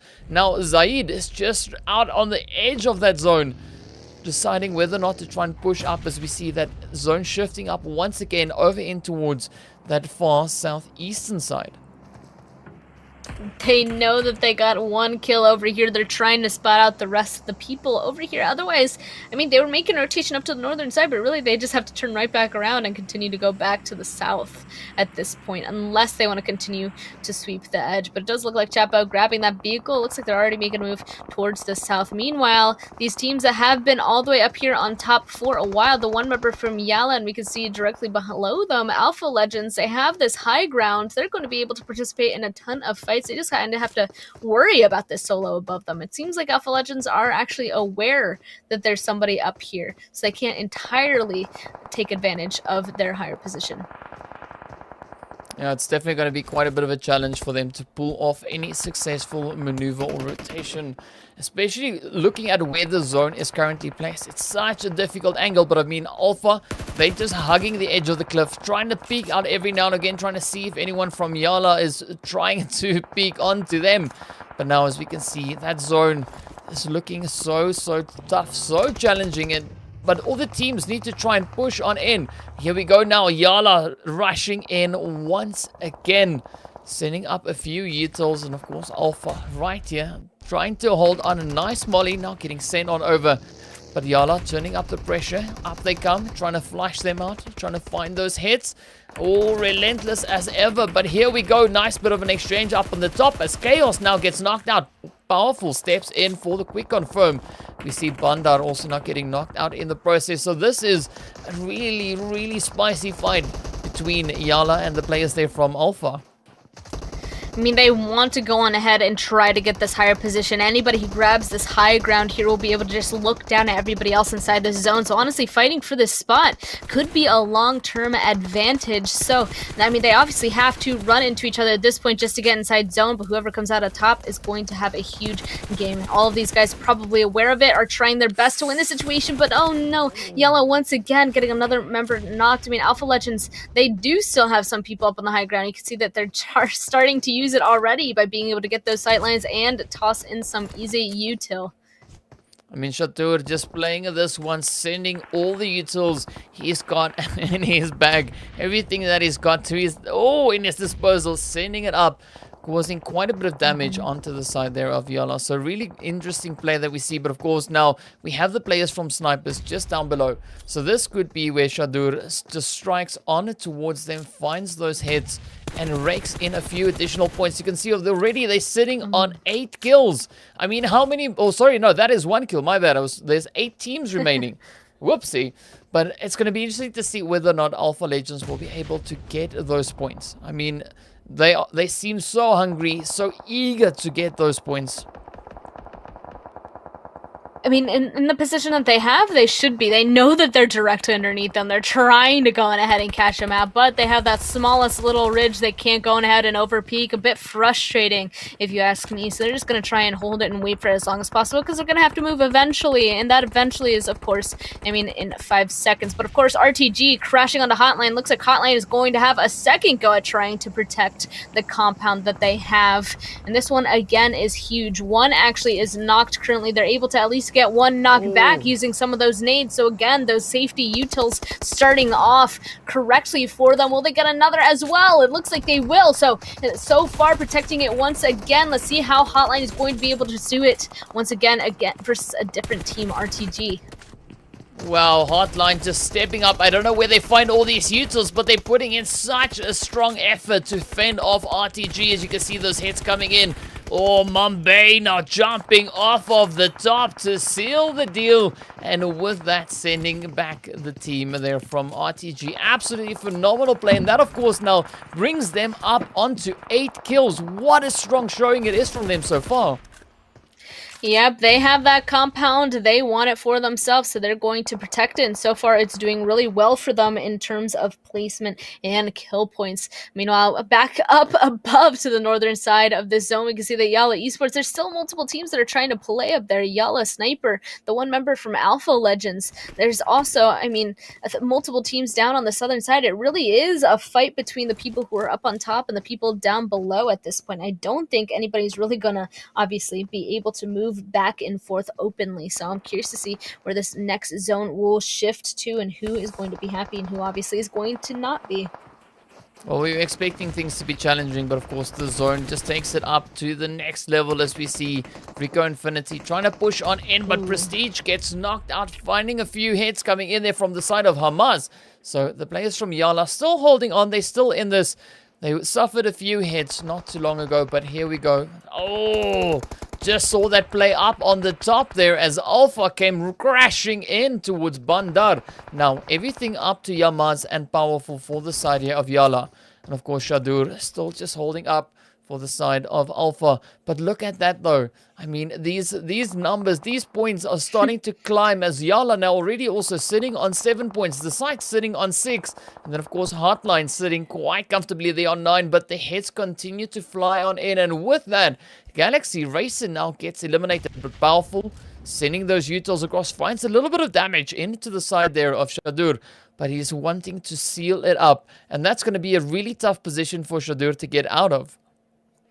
Yeah, he's currently stuck down on the side of this mountain. We can see where the zone did in fact shift. It chose the high ground, so everybody up on top very happy with this outcome.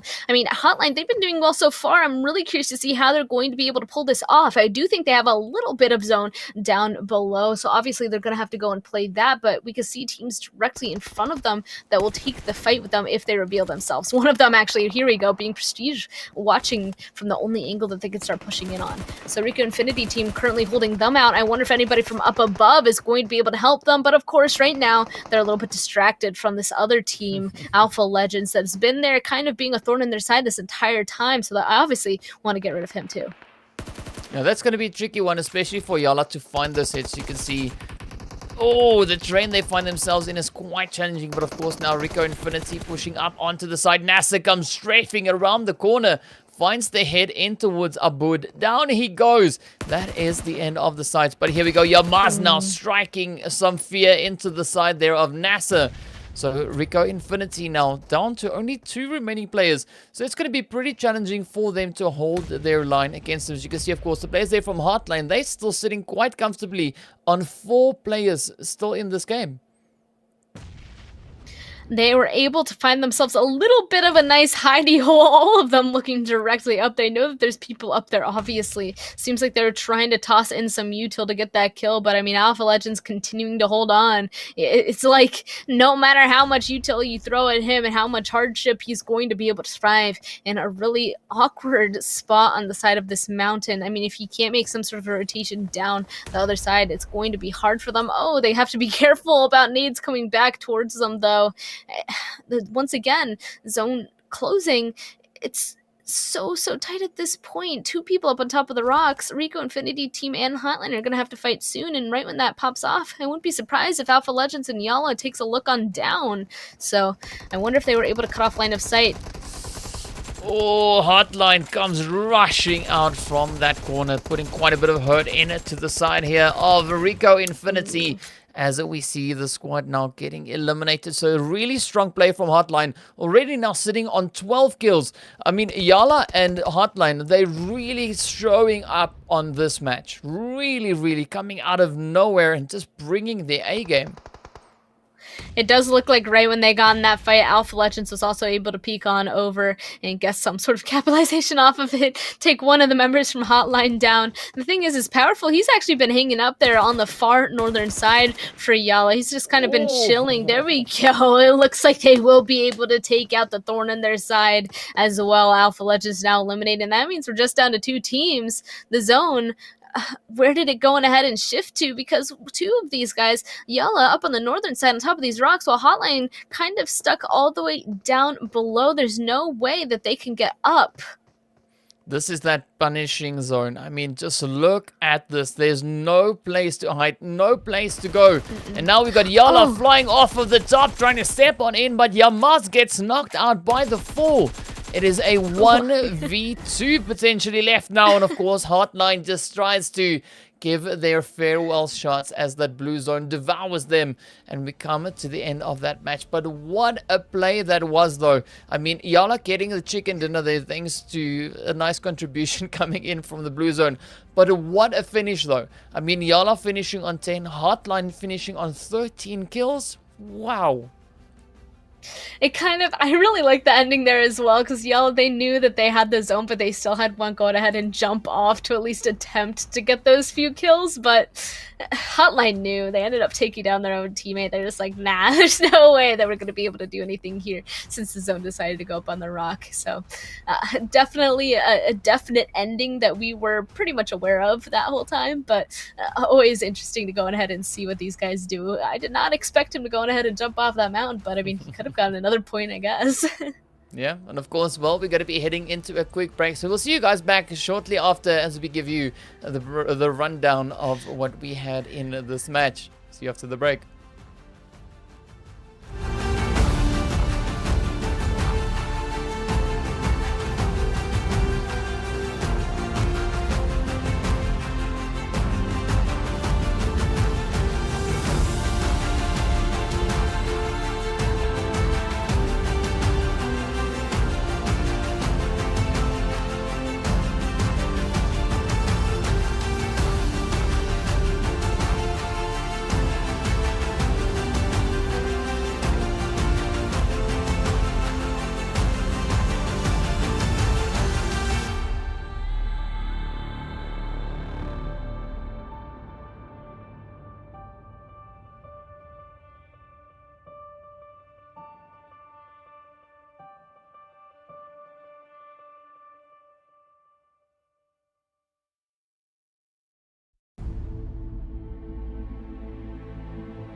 Hello and welcome back. We just saw a really tough Miramar zone ending on the high ground.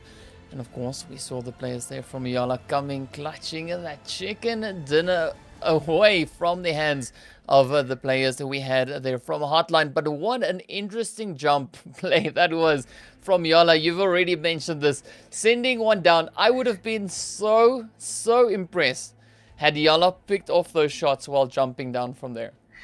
You could tell he was hopeful. I mean, they're just like, we have nothing else to lose, I guess. Let's just go on ahead and do it. The only thing that I would have been concerned about, is like, should I go on ahead and do this? Will this potentially mess up any of these points? Is this a team that I don't want to have these points? And so on. But honestly, YaLLa, we already know what position that they have inside of this, that they probably just weren't worried about it at all. They're just like, let's go ahead and go for it and let's see what happens. I kind of like seeing those risky plays, especially when some teams know that they're safe. It makes it more entertaining. It's always interesting to see what the players get up to once they know they're pretty much in the clear and they've done all they can do. But of course, we're going to be jumping into the stats of the match that we just witnessed. And as you can see, of course, right up in pole position, we've got the players there from YaLLa sitting on 25 points. But also on 25 points is the team from HOTLINE Esports. The only thing separating these two teams is, of course, the kill points. 10 kill points for YaLLa. 13 kill points for the players from HOTLINE. And then, of course, YaLLa was the team to clutch the chicken dinner, so they got the 15 points. What a crazy one that is. I don't think we've ever really seen two teams this close. Yeah, I guess this is the only thing really that we could say about jumping on down. It gave HOTLINE Esports another kill that ended up making them go on ahead and tie it. But, both of these teams being able to pick up 25 points, as we already know how many people are based in this game and how many points are possible, that's insane. Very top heavy for those two teams. What's interesting is this is also then the first chicken dinner for YaLLa in the second week of the league play rather. So I mean, we have the players there also from RICO Infinity. They've also then managed to make it into 4th. The sites in 12th place. We've got Raad over in 6th. So the points really starts dropping as we progress down this match ranking. As you can see, the snipers on the next page, they're sitting on 3. We've got NASR on 3. We've got iKURD on 3. SUDOR on 2 points. The players from GUNZ on 1. Flare Loyal on 1. And then, of course, Fanatic Zombies and GSG Arab coming in on 0 points. So it's really hurting some of these teams with regards to their points. But I mean, to show just the amount of hurt that has been done into this game, just look at the kill and damage graph there. YaLLa coming in with 2,690 damage, 10 kills converted from that. Of course, the players there from HOTLINE sitting on 1,737 damage, 13 kills. So really strong convergence there for the side of HOTLINE. I mean, a lot of their points ended up coming out of people crashing them, so that obviously went on ahead, turned straight into kill points. Meanwhile, YaLLa, since they were up on top of the rock, they got in fights with so many people, but we saw them kind of, both the teams, a bunch of the teams up on the northern side, kind of struggling to go on ahead and take each other out, and we're about to see some of that in this highlight section. I mean, this is just to prove how challenging this was. Some beautiful shots, though, coming in. I mean, it is difficult, let alone to shoot someone on a motorbike, but to pick them off like that. But this fight essentially here for me, between the players there from Flare and SUDOR, that went on for such a long time. And at the end of the day, it became a little bit of an expensive fight. Quite the costly fight for both the teams. Yeah, I'm not quite sure what the decision was there. I mean, we already know that one of the teams was pretty okay, but the other team that was stuck out there, they're not close to qualifying just yet. They're still one of the teams that has to go on ahead and do a lot of work. So that was just absolutely destructive for them and their attempts in this situation. And here's all those fights we were mentioning earlier. There's so many fights happening up on the northern side where YaLLa was just able to kind of get involved in the majority of them. But so many teams were up here that they're taking each other down. The only Alpha Legends and YaLLa were really able to make themselves up this hill from how many other people there were. And that kind of, as we already know, went on ahead and decided it for who was going to win the game. But I gotta say though, I mean, the players here from the Hotline, they seemed like they were just in their element. I mean, already that compound that they took just on the foot of this mountain was already such a beautiful vantage point for them, and it really worked in their favor. But also, I mean, we gotta look at YaLLa. They just found that spot up on top of that mountain, but they were struggling for such a long time to find the shots into the side there of Alpha. Just to wrap it up, and you can see SUDOR now just peeking into the side there of Hotline. I mean, some really interesting plays, of course, as expected. That was that lovely jump that we had off the top. But what a way that was, though, for these teams to try and finish it off. And I mean, YaLLa and Hotline, they really just seemed so in their element, particularly in that zone. I don't disagree. That's what I'm kind of wondering. You know, it's always really fun to see the circle kind of like half and half in those situations. Unfortunately, it went a little bit too far to the northern side, but if it was half and half, we would have seen a little bit more different interactions with those two teams that, as we already know, were so strong. But I mean, we still got the person jumping off, so I guess it was still worth it. But yeah, both those teams playing a tiny bit more differently. One kind of more out in the open, just holding their position. The other one down below, literally just getting crashed upon, being in the middle of the fight. A little bit both different ways to fight, but both of them being able to do it very well and picking up a lot of damage and kills, as we already saw. But I gotta give it to YaLLa though. I mean, last week they were pretty strong in their placement in coming into the league play. You know, now in the second week already, it is so strong once again. And in fact, you know, we've got stats to just, you know, expand on that a little bit more. But of course, we had YaLLa and the players there from HOTLINE Esports coming in with those players. You can see the damage side towards YaLLa being pretty high on 2,690 kills. The HOTLINE just up ahead of them, of course, in this previous match. Then on the other hand, YaLLa had, of course, 12 knocks compared to the 8 knocks for the side there of HOTLINE. And of course those assists, nice 4 assists on the side of YaLLa, 9 assists on the hand there of HOTLINE. But then we also look at the amount of health that they had recovered, and looking at the positioning of where we saw the players there from HOTLINE, they came in with just over 1,000 health that they'd recovered, which is not surprising based on where we saw them in that final zone right there down at the bottom end.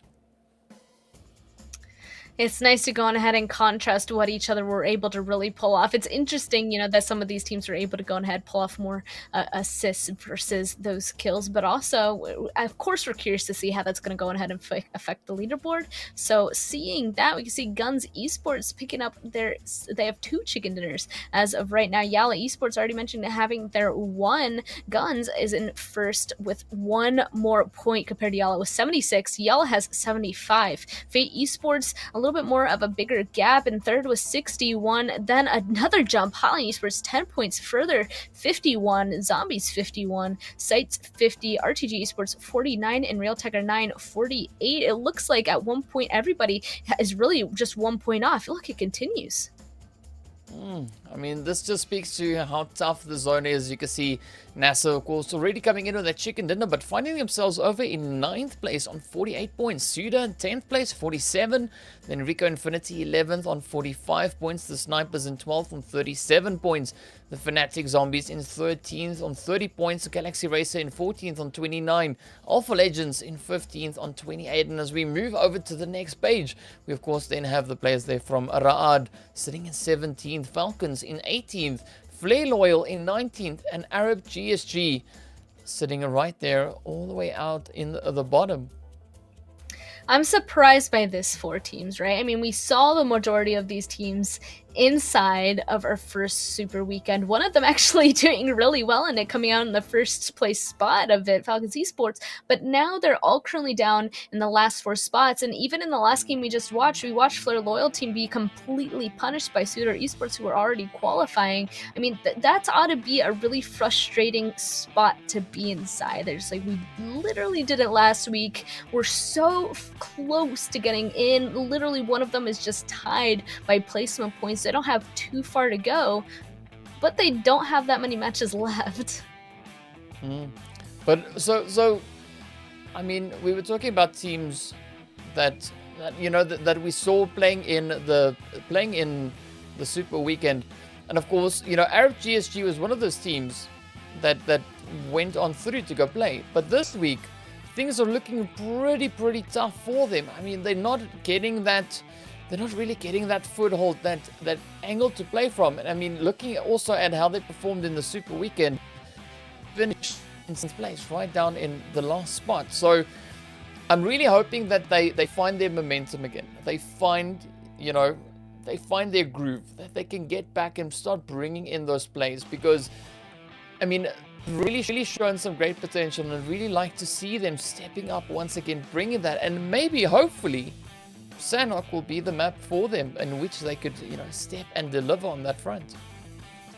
That's very true. And I mean, even on the flip side, if they don't go ahead and make it, maybe it'll be another Fate line. You know, Fate didn't make it, now they're doing super well. Maybe FGC, maybe they need to go on ahead, and maybe they're not going to make it in a situation currently with a total of 8 points, and if they don't, hopefully they'll be able to go on ahead, grab that fodder view, get that fire that Fate obviously went on ahead and found, and come back inside of the next week. And I mean, yeah, we're going to go on ahead and see that soon. We're about to actually go inside of that next match that you went on ahead and mentioned. But so, yeah, I'm quite keen to see though what the Sanhok map is going to bring, and just exactly how these teams are going to go at it. Because on the one side, it is nice to see a bit of a change up going in towards that Super Weekend, and of course, as we now move up into the game itself, we're going to be seeing how these teams are going to start making their way on through. But as always, you know, the thing you have to do, the thing you got to say when you look at a plane like that, it is born to win. Welcome to the exciting match brought to you by Oppo. Get your gamer mode on with the much 5 series, and that is what we hope to see from the teams here, is that gamer mode getting engaged. And I don't think we've got... Do we have Arab GSG? Yes, we do. They are here. We're waiting to see that performance come in from them on this match. I'm interested to see, you know, our first map on Sanhok was so punishing, and then it kept pulling down to the southern side. A lot of the teams that weren't all the way down there to the south ended up having a really rough time making those rotations past everybody else. In this new circle, we could see kind of centering again over all of the land. It could honestly pull anywhere once again, or we could continue to see one of those punishing circles, or are we going to have one of those circles that kind of center on up, which also has its own set of issues. I mean, so many teams could go on ahead and be holding the edges that a lot of teams could potentially not be able to make it in. There's not going to be as much movement such as those hard shifts. So honestly, it still seems like we're going to be on some even footing ground. Sanhok all around just really comes down to how well your team fighting is. And I mean, with a zone like this is going to provide ample opportunity for these teams to get into those team fights.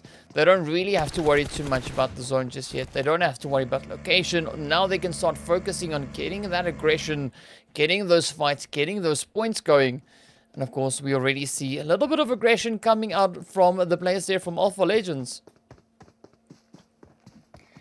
Going on ahead and looting on up at this situation. It's a nice fresh start, right? I mean, that's obviously the benefit of going on ahead, starting a new game, going to your usual spot, grabbing up your loot, seeing the first zone shift, fresh start. Where is this going to go? Everybody, one of the main points, I think I might have touched on it before already, but one of the main things that all these players have to do is have some sort of a mental reset. You can't go on ahead and let all of these previous bad games go on ahead and affect your ability to go on ahead and perform in this one. And we can already see, ooh, it looks like somebody's kind of hiding on a little bit of a rock. I'm a little bit scared for Galaxy Racer MJ here.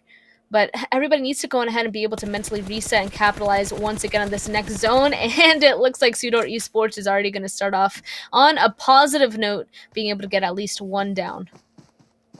I don't know if this is Rashid or Rashed, but he rushed that shot straight into the side there of MJ for Galaxy Racer. So what a nice bounce that was. Just waiting in ambush, setting up that position. Oh, that was so beautifully executed. But now the rest of the team from Galaxy Racer, of course, they're moving in. They're trying to provide that extra bit of support for their teammates. So it's going to be interesting to see whether or not SUDOR Rashid will be able to follow through with that push and maybe bring in more points on the side there of Galaxy Racer.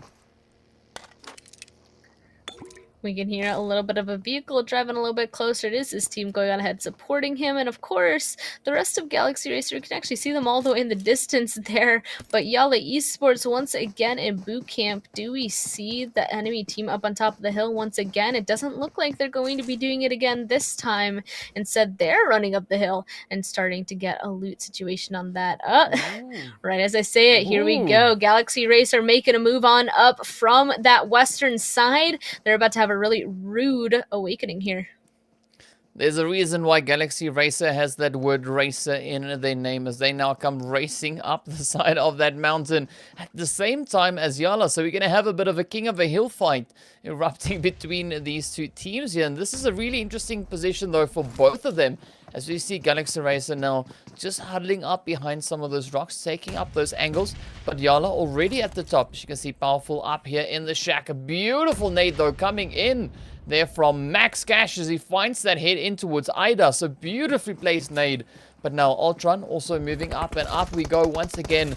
Max now pushing up, applying that pressure. They know they've been able to find that first knock into the side of YaLLa, so they are going to be relentless in their efforts, sending up those utils, hoping to find the damage. Bandar now quickly just falling back, just trying to get a bit of an off angle, while the rest of the squad, of course, now tries to recoup some health.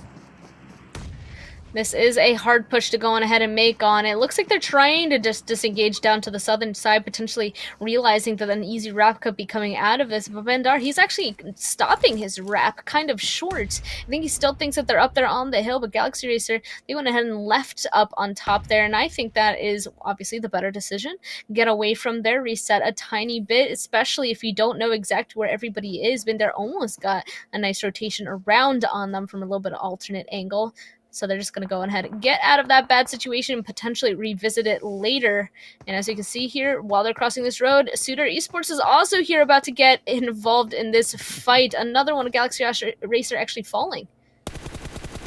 Span, I got to say, that was a beautiful play coming in there from SUDOR, though. I mean, just reading that situation, rushing on in, coming in with that third body, exactly as expected, of course, to happen on Sanok.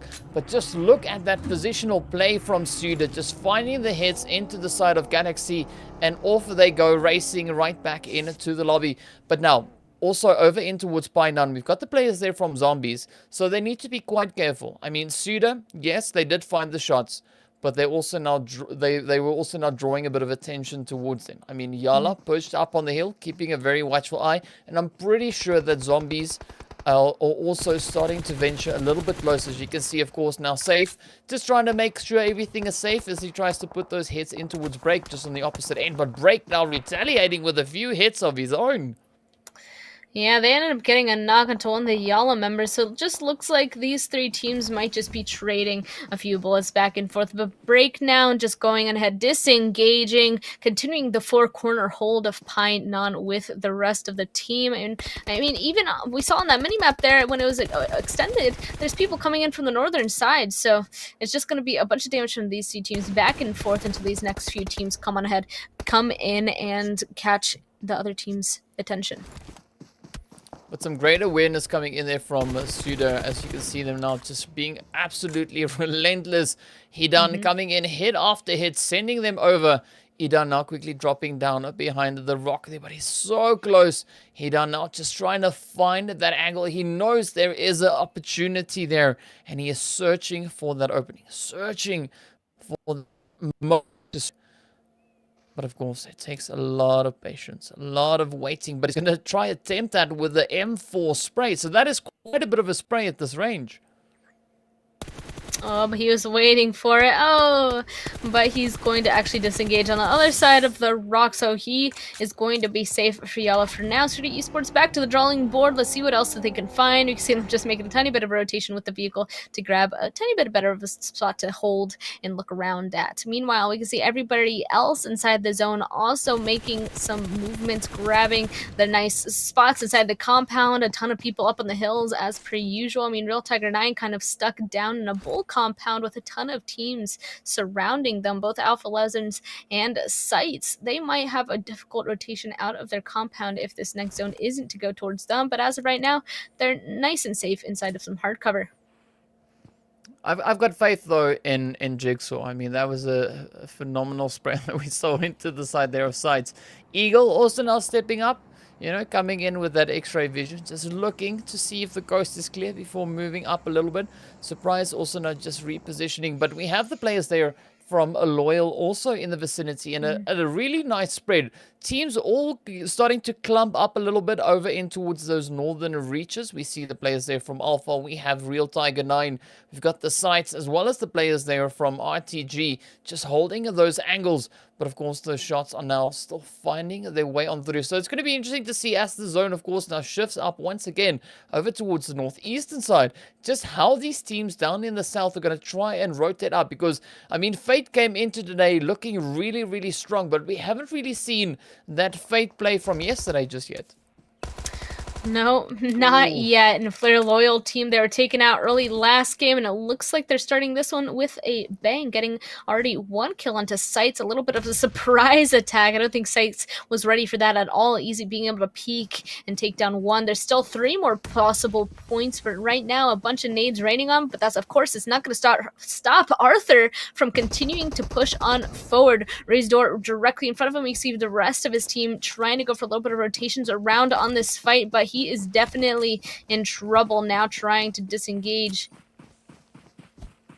Oh, I mean, all the utilities now getting sent up. Those smokes getting popped up as well, just to try and provide as much cover as they can. But it's an interesting play coming in there from Phobia, though, from sights. Just moving in on that off angle, taking an angle behind the rock. This could actually be quite advantageous, as the rest of the players there from Loyal are all focused and distracted up to the top. But of course, just look at the shooting that we see coming in here from the sights. Just absolutely on point, on target. And that is what we want to see. That is what we want to see. I mean, they took down one of their teammates. They're going to go on ahead, retaliate, take the one themselves. And again, it's back to a 3v3. The thing is Loyal, as you already mentioned, doesn't know where Phobia is, so that could come a big part later, the surprise attack from the side. And even back to YaLLa, it looks like another team ended up joining them. Ra'ad is actually directly beside them to their western side as well. So again, multiple teams that could potentially push up towards them. And as we know, the zone did shift up towards this direction, so that is going to be something a little bit of a difficult position to hold off on. But SCYTES, still continuing the fight, gets 2 knocks on the Flare Loyal team. This is not swaying in the direction the Flare Loyal wants here. And it looks like that's it. And they get ghosted. I mean, what a play that was from SCYTES. I mean, that was a really tough one to take, but beautifully executed. I mean, that was so close. They found that off angle on towards Phobia. I mean, by them, I'm referring to the players there from Loyal.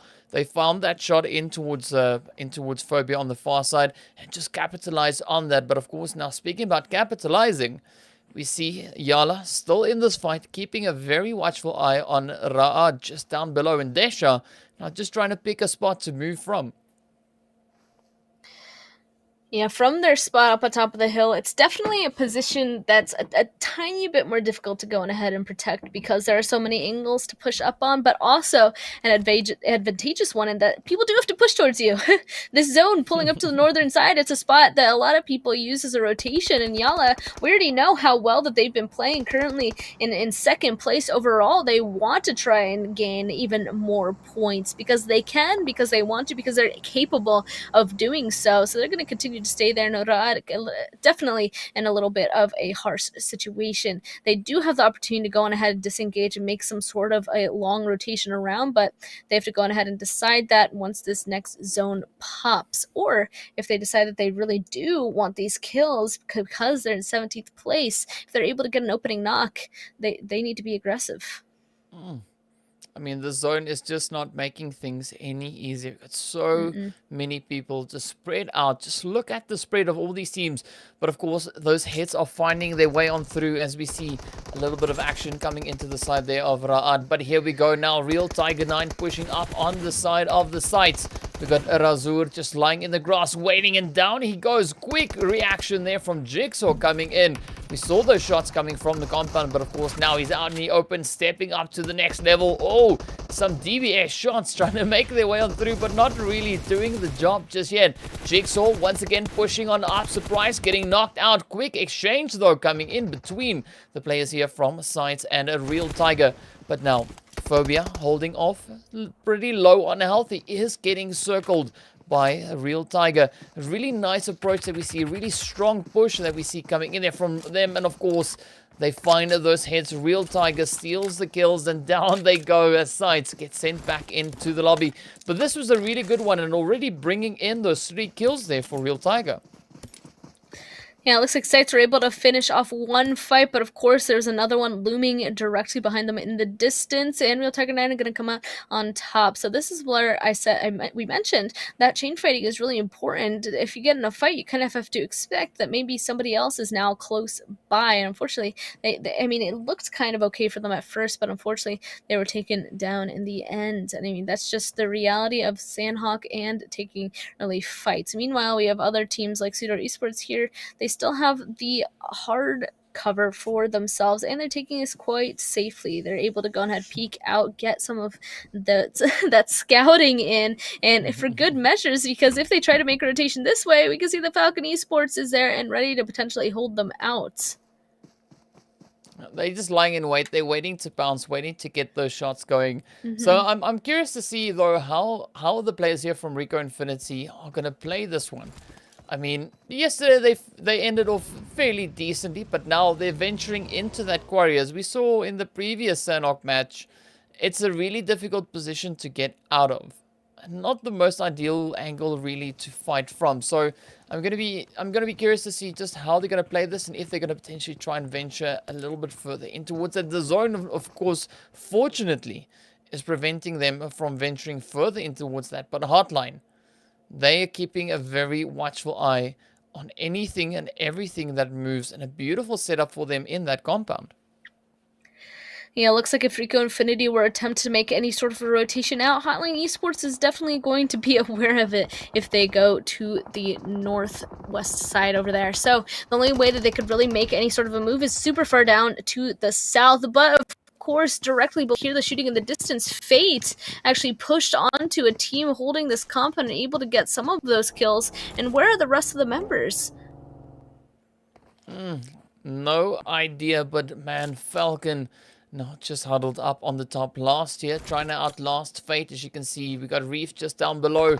The rest of the Fate squad also just holding that angle. And it's a nice fight to see between these two teams. As we've seen, they are both really capable of bringing in the action, bringing in those waves. Of course, now Fate finishing off really, really strongly yesterday. Will they be able to step it up once again today? Bring in those next level plays. Falcon, no, just disengaging from that position as they venture a little bit further up towards that zone. But now, right up ahead of them, we see Zombies, and of course also then the players there from, that is, oh well, HOTLINE. They've rotated up as well. Yeah, but looks like they ended up taking this compound at the same time, so they're going to have to be forced to take the fight. Unfortunately for this HOTLINE member, though, the rest of the team a little bit further away now, pulling on in with the vehicle. So they ended up getting here a tiny bit late. That means Falcons, one of them is already directly on their doorstep, and so that might create some sort of tension here, especially as, oh my goodness, they're getting shot in the back from Fate, who's up on top of the hill. Falcons ended up moving a tiny bit too early, are now getting punished by a team inside zone and the team that went on ahead and backfilled them on top of the hill. I mean, this is exactly what we expected. The teams starting to converge on the top of each other. But here we go now. HOTLINE, oh, trying to send out those nades, trying to find the damage. Unfortunately, no one there to receive them just yet. But things are really heating up. And of course, now as we jump straight up in towards the players here for RICO is right there in front of them, holding up that angle, holding up that defensive play. Alpha coming in with a bit of a third party right in behind them. Of course, everything now pretty typical on Sandhawk, but it is so spicy nonetheless. Of course, Alpha finding those markers straight in towards them. And of course, such a big amount.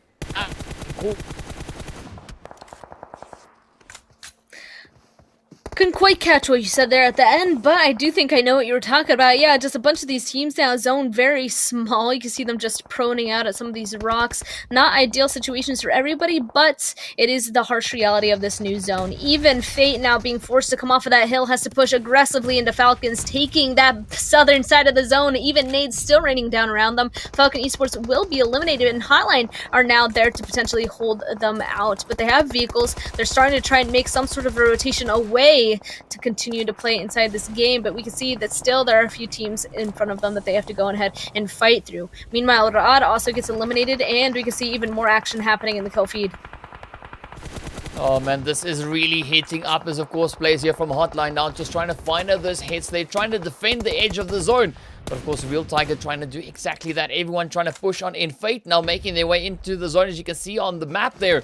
But it's going to be such a tough fight as they're exchanging a few shots with SUDOR as well. Real Tiger, however, just holding up Alpha Legends right in front of them. Here we go. Vault now just jumping out, strafing into that shot. Beautifully placed one. Chaos cooking up an 8, getting ready to send it up in a little bit of retaliation into the side there of Real Tiger. But only 2 players remain for the Real Tiger team. So it is going to be a fairly tough showing for them. As you can see, a few more teams now getting eliminated as we move on through that blue zone, now catching up with Real Tiger as well. This is where they need to make the play. They need to get their butts into that zone. Alpha now taking this opportunity to disengage, to move a little bit further away, but also turn their attention onto the side of Zombies. Fate coming up, running into the side of HOTLINE. Now here we go. Ragnarok steps in, finds the first. Will he find the rest?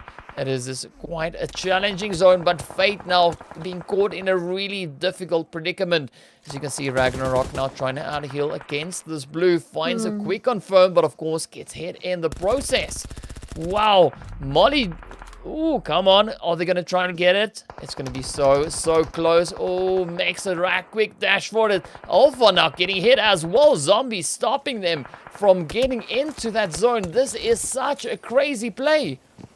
Everybody over here on the eastern side all had to make this really dangerous cross from this road around these compounds, and unfortunately multiple teams are going to go ahead and fall. I think at least 2 or 3 teams ended up falling down here. We can see now trying to get some of these reses as fast as they can, because the fighting and the moving doesn't end there. Shifting once again now up on the northern side. Real Tiger 9 one first of all eliminated. GSG fighting RTG Esports now inside of boot camp. Both these teams, whoever comes out as top, are going to have to be making a difficult run down to the southern side again in this new zone across a super open field. But of course, here comes the blue zone taking as it's closing. RTG Esports, they need to get some good shots in onto GSG if they're hoping to survive. One goes down though, and it looks like GSG, they have the better compound in this situation. RTG is just down to 1 member left, taking a lot of blue, while YaLLa Esports is now trying to punish out GSG on their cross. Oh man, we were waiting for GSG to step up and give us that gameplay, and they surely delivered on that. But now YaLLa just steps on in, finds the hit and seals it off for GSG as they get sent back into the lobby. You can see RTG also just now trying to make their own way in. A lazy trying to get up as quickly as he can, but that blue zone is just eating away at his health. Down he goes. RTG gets eliminated. 4 teams now remain. HOTLINE also down to only 1. That, of course, is Mollywood. And here we go. See the players there from YaLLa finding those hits into the side of the Zombies. Head after head, finding their way on through. But, of course, 3-man battle. Down goes the Zombies. YaLLa seals it up once again. Now, RICO Infinity up against the players from YaLLa. This is a really fantastic showing, and of course Prestige now just trying to out-heal right there on the outskirts of that quarry region, trying to see how long he can survive. And as soon as he succumbs to the zone, it is going to be the end of this match. But I mean, look at that. YaLLa already sitting on 10 kills again for this match. Yeah, YaLLa going on ahead and cleaning up everything except for the last 3 solos in the end. Even actually cleaning up 2 of them. RICO Infinity a little bit too far away to go on ahead and clean him up. But being able to stay up on top of that hill this entire time, fight everybody who tried pushing on them and cleaning up the few fights that are happening around them at the end. Nice hold coming out from them, and being able to preserve 3 of their members as well. That's absolutely huge, especially on that hill. So many teams can push up from all of their angles, but they were able to spread out and protect it that entire time really well. I mean, I'm pretty sure we're going to see YaLLa now come in. There we go. Prestige signing off, saying goodbye, giving us a little bit of a dance before the blue zone catches up, and down they go. That, of course, being the second 10-kill game in a row for YaLLa. Their second chicken dinner here. What an absolute amazing start it is for them in this second week of the league plays. Looks like they really like that high ground as well. It worked out for them last game, it worked out for them again, and I wonder, again, Miramar is up next. Will they be able to go on ahead and get a high ground play once again? We'll know very shortly after a break.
Hello and welcome back. Here we are, of course, back after a very spicy showing on that Sandhawk map. That, of course, being game 3 of the 5 here today.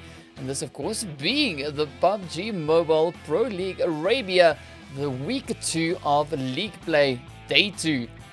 And span. So far, things have been really tough on these teams, especially just looking at the zone shifts.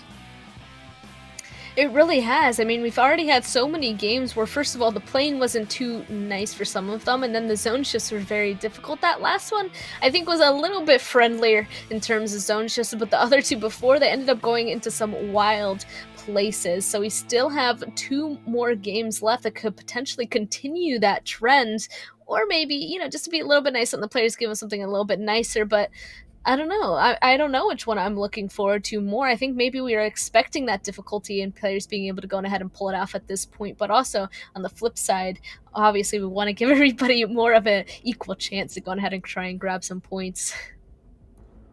And of course, we're going to be looking into some stats that we had coming in off the back of this last match. And of course, this is our match ranking. We see YaLLa and HOTLINE once again up in first and second place. YaLLa coming in with yet another 25-point match. 10 kills again on the board.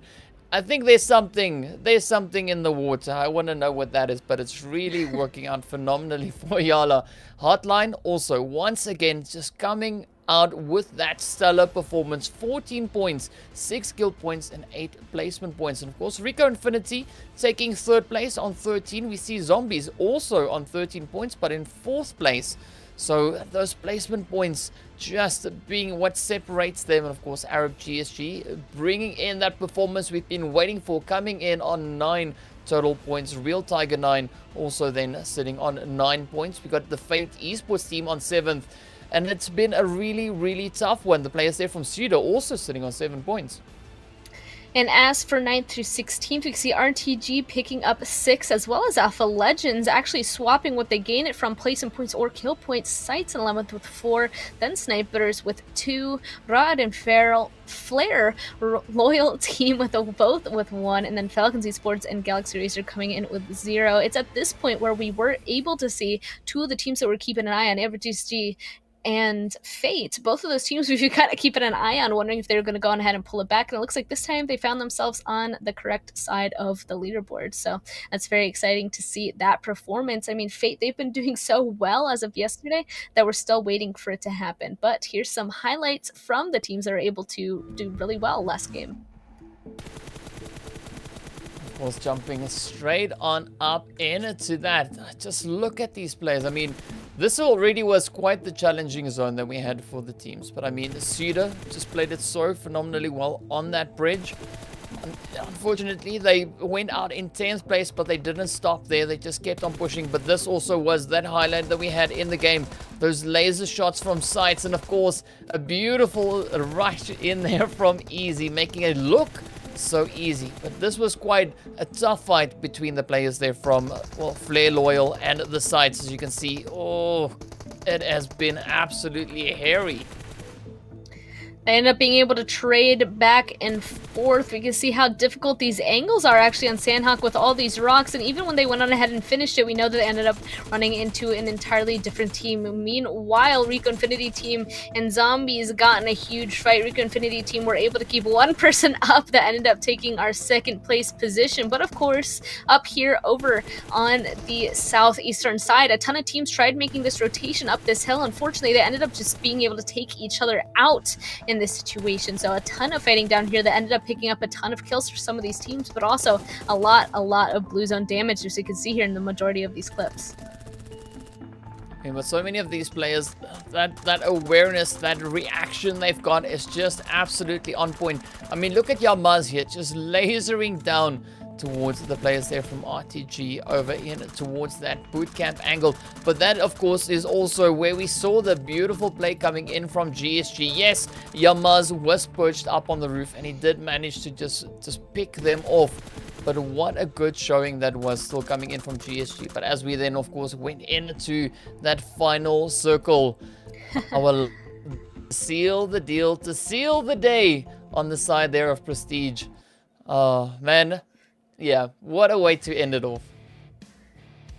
I mean, when you know that you're not going to go on ahead and win it, can't win that heal-off battle anymore, you run out of meds, why not just, you know, dance it off? Start the next game already. He knew what he was resigned to, whoever was over there inside zone, grabbing that first place. I mean, he was actually so far away from the zone, which I'm pretty impressed by. I mean, he was able to stay alive over there. I mean, the rest of his team tried to get inside zone. We saw them getting in a fight in some of those clips there.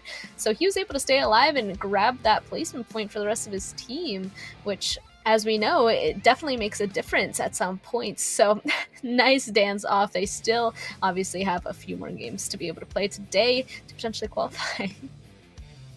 Yeah, and of course, I mean, that was a nice finish there by Prestige. But yes, we are going to be looking to our next 2 remaining matches, which will be taking us over towards Miramar and then finally back in towards Sanhok once again. So I'm curious to see how the next match is going to go. Will we see another stellar performance coming in from YaLLa?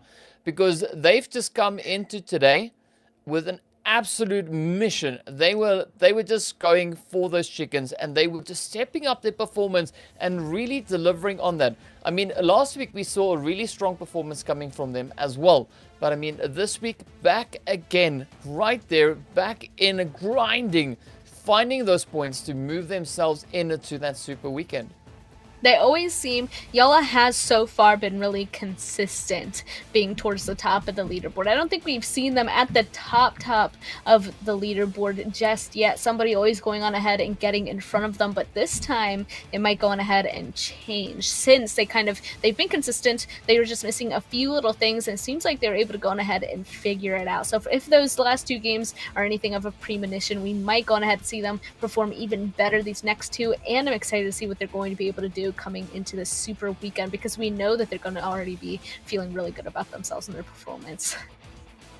Yeah, because I mean, if you look at their performance just on the first day of league play, right?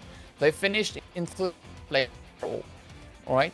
So they only had a grand total of 6 kills on that first day, all right? In just the last 2 matches we've seen, they've gotten 10 kills in every single one. So that already is such a huge increase in their performance. As we look at the second day from last week, there they finished up in 2nd place, and of course coming in on a grand total of 25 kills.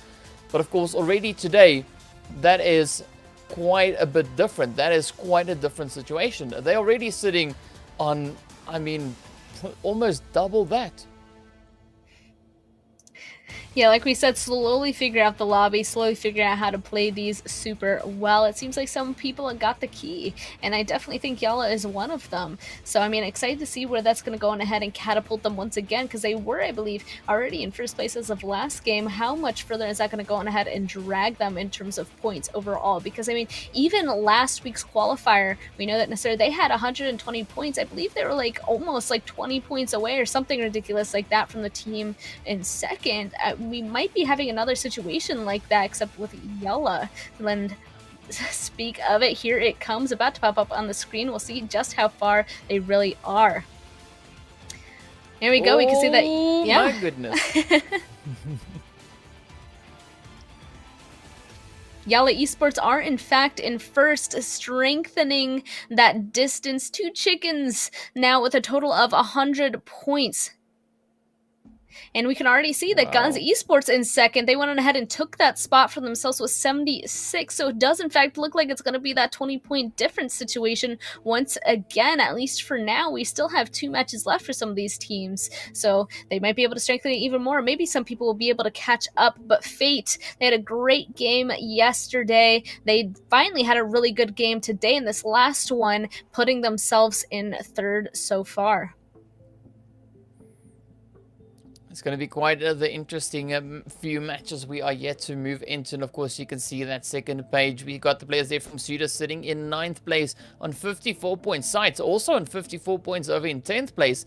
Then, of course, NASR in 11th place, though, on 48 points. The Snipers in 12th place there on 39. We've got Alpha Legend in 13th place on 34. We've got the Fanatic Zombies in 14th place on 30 points. The Galaxy Racer team in 15th place on 29. And then, of course, as we move into that last page, we got the players there from iKURD in 17th on 24. Falcons sitting in 18th place Of course, the players from Flair Loyal in 19th. And then, of course, Arab GSG sadly still sitting at the bottom end of the overall rankings. They were able to go on ahead and at least double their points from this last game, so hopefully they'll be able to go on ahead and bring back a few more. But also, another team ended up switching out. I mean, we already went on ahead and pointed out that a lot of these teams are just like a singular point off of each other, and that goes for our few teams that are right around that danger zone. There's already a team that went on ahead and flopped positions from 16th and 17th place, and of course, that one placement point, as we know, is very important on whether or not moving on to the Super Weekend or not. So really, with a 1 point difference, we're not quite sure who's making it just yet and who's not. It's going to be a neck-and-neck battle for these teams to get themselves into the next Super Weekend. But I mean, even just looking at the teams a little bit further up that leaderboard, also things looking pretty tough. We are now moving into our 4th game. So this is, of course, the last match that we'll be having for the players coming in from Group A, as they wrap up their matches on this particular match. So I'm curious to see just what kind of performance we'll be having coming in from them and how they're going to try and end off. Will they potentially try and finish it off strong? Well, I assume that is exactly what they're going to be trying to do. But of course, just how strongly will they do that? Because that is, of course, the players from RTG, that is the players from Galaxy Racer, it is Flair Loyal, and of course the Snipers. So I mean, this is their last opportunity to shine, their last chance to bring in enough points to make it into that second Super Weekend. In Flair Loyal Team and Galaxy Racer, both of them have to go on ahead and actually have a really good game for them to be able to pull above that 16th place cutoff. I mean, it's more so Flair Loyal Team than Galaxy Racer, but they're actually right on the edge. They're currently in 15th place, so they need to go ahead and get a lot more points to secure that, so that the people that are playing in the last game don't get above them. And Flair Loyal Team, as we already know, currently in 19th place. They have a lot to go, but I mean, they could go on ahead and pull themselves super far up if they end up winning this next game with a ton of kill points, as we already mentioned, because of how close a lot of these guys are on this leaderboard. Yeah, so it's definitely going to be interesting to see what Miramar will bring and how these teams are going to perform. So I'm also then curious to see who's going to be bringing in the next chicken dinner. As I've asked already before, will we see YaLLa coming in with another chicken dinner? I mean, GUNZ also, they've also been playing pretty strong. Ooh, maybe. I mean, at what point does a chicken become a turkey, though? When you get 3 in a row, I thought, right? Well, let's see. Maybe YaLLa will show us how it's done. You know, maybe they'll claim that turkey. But I think if they do that, they'll. We did see it, I believe, in the first league play. I think we also had a team there coming in on 3 chicken dinners, didn't we? No, we didn't. NASR was the team that came the closest with 2 chicken dinners. So if YaLLa is able to bring in that 3rd chicken, they'll be the first team to claim 3 chicken dinners in the league play stages. But what I'm interested to see, though, is how that would then translate into the Super Weekend, right? Because if we look at how the Super Weekend went for YaLLa, they finished up in, I believe, that was in 12th place overall. So in so strong, but also we saw a really strong performance also coming in there from Fate. So I'm also kind of waiting still to see whether or not Fate will be able to make that in the games that they've got left here today. Yeah, I mean, we watched the games yesterday. Of course, I want to go on ahead and see for myself. Fate going on ahead and being able to stay up there. Obviously, they're not in danger whatsoever of not making it into this next game, but I want to go on ahead and continue to see the good gameplay, because that marks consistency. And as we all know, it's consistency that really goes on ahead and continues to pull you through a tournament like this. And also, we're going into our last Miramar game, but let's go ahead and take a look at stats from a previous Miramar DK. And of course, you can see there, Falcons coming in with a strong average. I mean, 749 damage. We've got the players there from Flair Loyal coming in on 873 average damage. iKURD 660. But of course, if we look towards those average kills, I mean, Flair Loyal, they definitely do have the numbers counting in their favor, sitting on 4.43. So hoping to see that kind of translate into this match. You know, seeing Flair Loyal step up, bringing in those points, bringing in those kills, because at the end of the day, that is kind of what they need to move on forward. But of course, now we're going to be jumping straight into the game to see exactly what that flight path is going to be bringing us.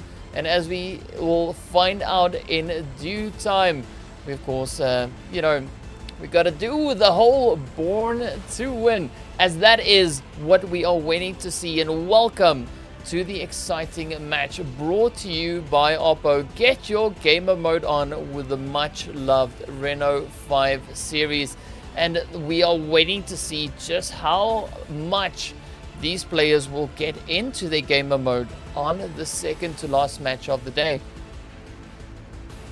You can already see this plane path a little bit different from the ones that we've already seen, starting all the way by Azahar, seeming to end all the way by Ladriera as well. So a little bit more of a horizontal plane path, I guess we could go ahead and call it, once again straight across the main body of this land as well. The majority of these teams should spread out as per usual, go to their usual drop spots, and again, can't quite predict where this first zone is going to go, but if anything, so far a neutral plane path, we'll end up seeing if this first phase is also going to be as neutral. Yeah, definitely we'll find out soon enough whether or not we'll be having a neutral zone. But so far, the spreads there from the teams looking fairly decent. And as we see the zone now popping up, it is over towards the western side, but of course not an aggressive shift. So the teams, they've got quite a bit of time now to get themselves set up and get going through however they want to get into this next phase. Nice zone popping there, power grid. The majority of these teams are in fact in the body of this main one. Only a few teams actually dropping off around the outskirts, but should be able to make some nice rotations on in. The only one that I could see potentially having an issue is SUDOR all the way over there by Impala. But otherwise, the center of the zone is actually kind of open around that southern side of power grid. So there are a bunch of places for these teams to go ahead and find and play, but it's just a matter of making that rotation there and be able to make it in the first place. So expecting this match to be quite an interesting one, as we know it is, you know, one of the groups that we have in the lobby. This is going to be their final show, their final time to get those points in on that leaderboard. And of course, so we're going to especially be looking over towards the players there from RTG, Galaxy Racer, Flair Loyal, and the Snipers to see how they're going to be performing. Sitting out on this match is the players from YaLLa, HOTLINE, and the SCYTES. But now on the screen, you can see the players here from Zombies, of course, moving around over in towards Picardo. And as we jump up in towards San Martin, you can see the players here from the Falcons and RTG. Oh, RTG, though, up atop of the mountain, just tapping away into the side of, well, Flame there from Falcons, I believe it was. Just trying to find a good, secure angle to move on into. I think that was never alone, though. Flame was the one doing the shooting. There we go. We also know that Never Alone is one of the people that we're keeping an eye on as well, but luckily able to go on ahead and not quite have anything happen. It looks like RTG there came in with a mission. They're just like, you know, let's drop top San Martin, look down on Falcons, try to take them out. But not quite going to be able to go on ahead and land all the shots, at least being able to pressure them for a little bit, instantly pushing on back to continue their looting. We can also see Real Tiger 9, they're looting all the way down by Valdemar. Nobody else is quite down here, so they're free to make this looting all the way on the southern side. Should be able to easily make a next rotation in up this main road directly beside them to the west that we can see there on the minimap. And yeah, I mean, looting phase just slowly going before this action starts slowly ramping up. It's at this point where you kind of just have to look at where everybody is, what loot they're grabbing, and their potential rotations, where you can kind of gather how people are going to start setting up, or who is going to be bothering who in this kind of a game. Well, I honestly hope that everybody's going to be bothering everybody as they progress through this map. But now the players here from iKURD going about as their looting phase as well. I mean, again, a really uncontested position over here in Chumacera. You know what? No one really around, so they can yet again loot up at their leisure. But I'm hoping to see the team starting to venture out a little bit more. Start moving out, looking for those engagements. Fate also over in towards Las Leones, going about their business, grabbing their loot, making sure they're good to go, good to roll into the next few phases. So it's definitely going to be interesting to see as we progress on through into that second phase, exactly where the teams could potentially then start rotating up as we do see that zone over towards the western side. And I mean, as we now also move up in towards the northern reaches again, we see the players here from Flair Loyal still also casually going about their business. They are quite at some distance away from zone, but of course it is only the first phase.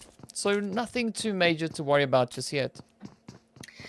No, nothing to worry about just yet, except, you know, Flare Loyal team, this is the one team that they need to go on ahead and make this game count. They're the ones that's just on the edge. They need to get a win and a ton of points to be able to qualify for the Super Weekend. So coming out of Cruise, they're someone to keep an eye on. Same with Galaxy Racer jumping on over to them. Speaking of people that are just on the edge, they're currently in 15th place overall. They need to go on ahead and gain a lot of points so that nobody below them inside of this next last game goes on ahead and jumps over them. So both of those teams that we just went on ahead and visited need to make this game count. But of course, there's other people inside of this game that are all trying to do the same thing, so nobody's going to be nice to them. So it's really up to them to be able to play to the best of their ability. And of course, now we see the players here from the snipers. Just the snipers disengaging from that position that they had over in towards San Martin. Just moving up a little bit closer towards the power grid. It is fairly open for the time being. And this is a rotation we've seen come in from them, especially here today. Moving in time and time again into this angle, waiting to see if they can find those positions. Now inside Paragood, we know that that's like just off the center here. A bunch of people making a little bit of some movement. Same with Alpha Team. It looks like they might be pulling up over. They're way further over on the eastern side, making their initial rotation as well. I mean, we are finally in that time, 7 minutes in, where these rotations should be well underway.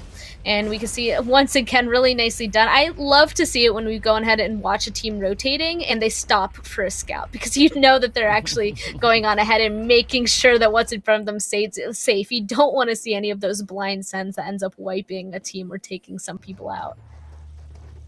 Of course, now over in it towards La Bendita, we see the players here from NASR making their way on through, just going about their business, exchanging some loot, exchanging some scopes before they continue to push on further. But of course, La Bendita is their home ground. We've seen them drop them time and time again. So they are quite comfortable in this region. But now as we move a little bit further onwards, we can see the players here from Zombies just coming up onto the plateau right there behind the power grid. So again, some interesting positions that we see coming in from the teams as they all now start to rotate a little bit closer in towards the zone. RTG also just off in the distance. But here we go, Zombies pushing straight up onto that higher ground position to find the angle over towards RTG.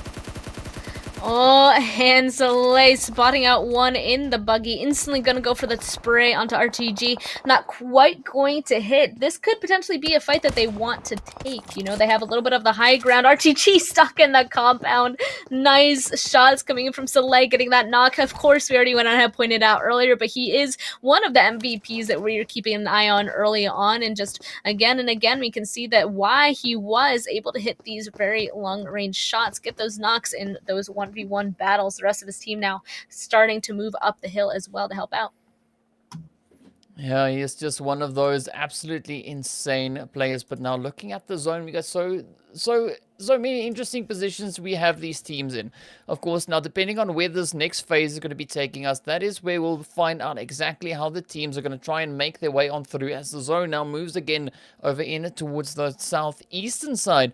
So that is a fairly comfortable position that we find the players there from iKURD, as well as the team there from a Real Tiger 9. No need for them to start. And also a really good position, especially for the players there from Galaxy Racer, as they are in need of those points and they don't want to get caught in an uncomfortable position too early in this game. That they do not. It's so important for them to be able to make it into this late game. And it looks like Zombies Esports, I mean, with this zone shift, they decided that they wanted to go ahead and get a little bit further inside this zone. We can already see that RICO Infinity team directly in front of them, Sniper team up to the north. This is a little bit of an area of danger, so they're going to have to start moving cautiously further inside this zone. And it actually looks like they might just be continuing to go to the south, which is good because that means Sniper and RICO Infinity team are about to start getting into a fight. Call coming in there from them as the zombies now continue to rotate away, disengaging, trying to find a safe spot to fight from for the coming few zones. But now Galaxy Racer, they moving in towards the north, heading right up towards the zombies, so things could get pretty hairy for them. But now, of course, RICO Infinity still keeping that watchful eye on the side there of snipers. It's a nice change up because we saw the players from YaLLa actually getting caught in this compound in the previous Miramar map.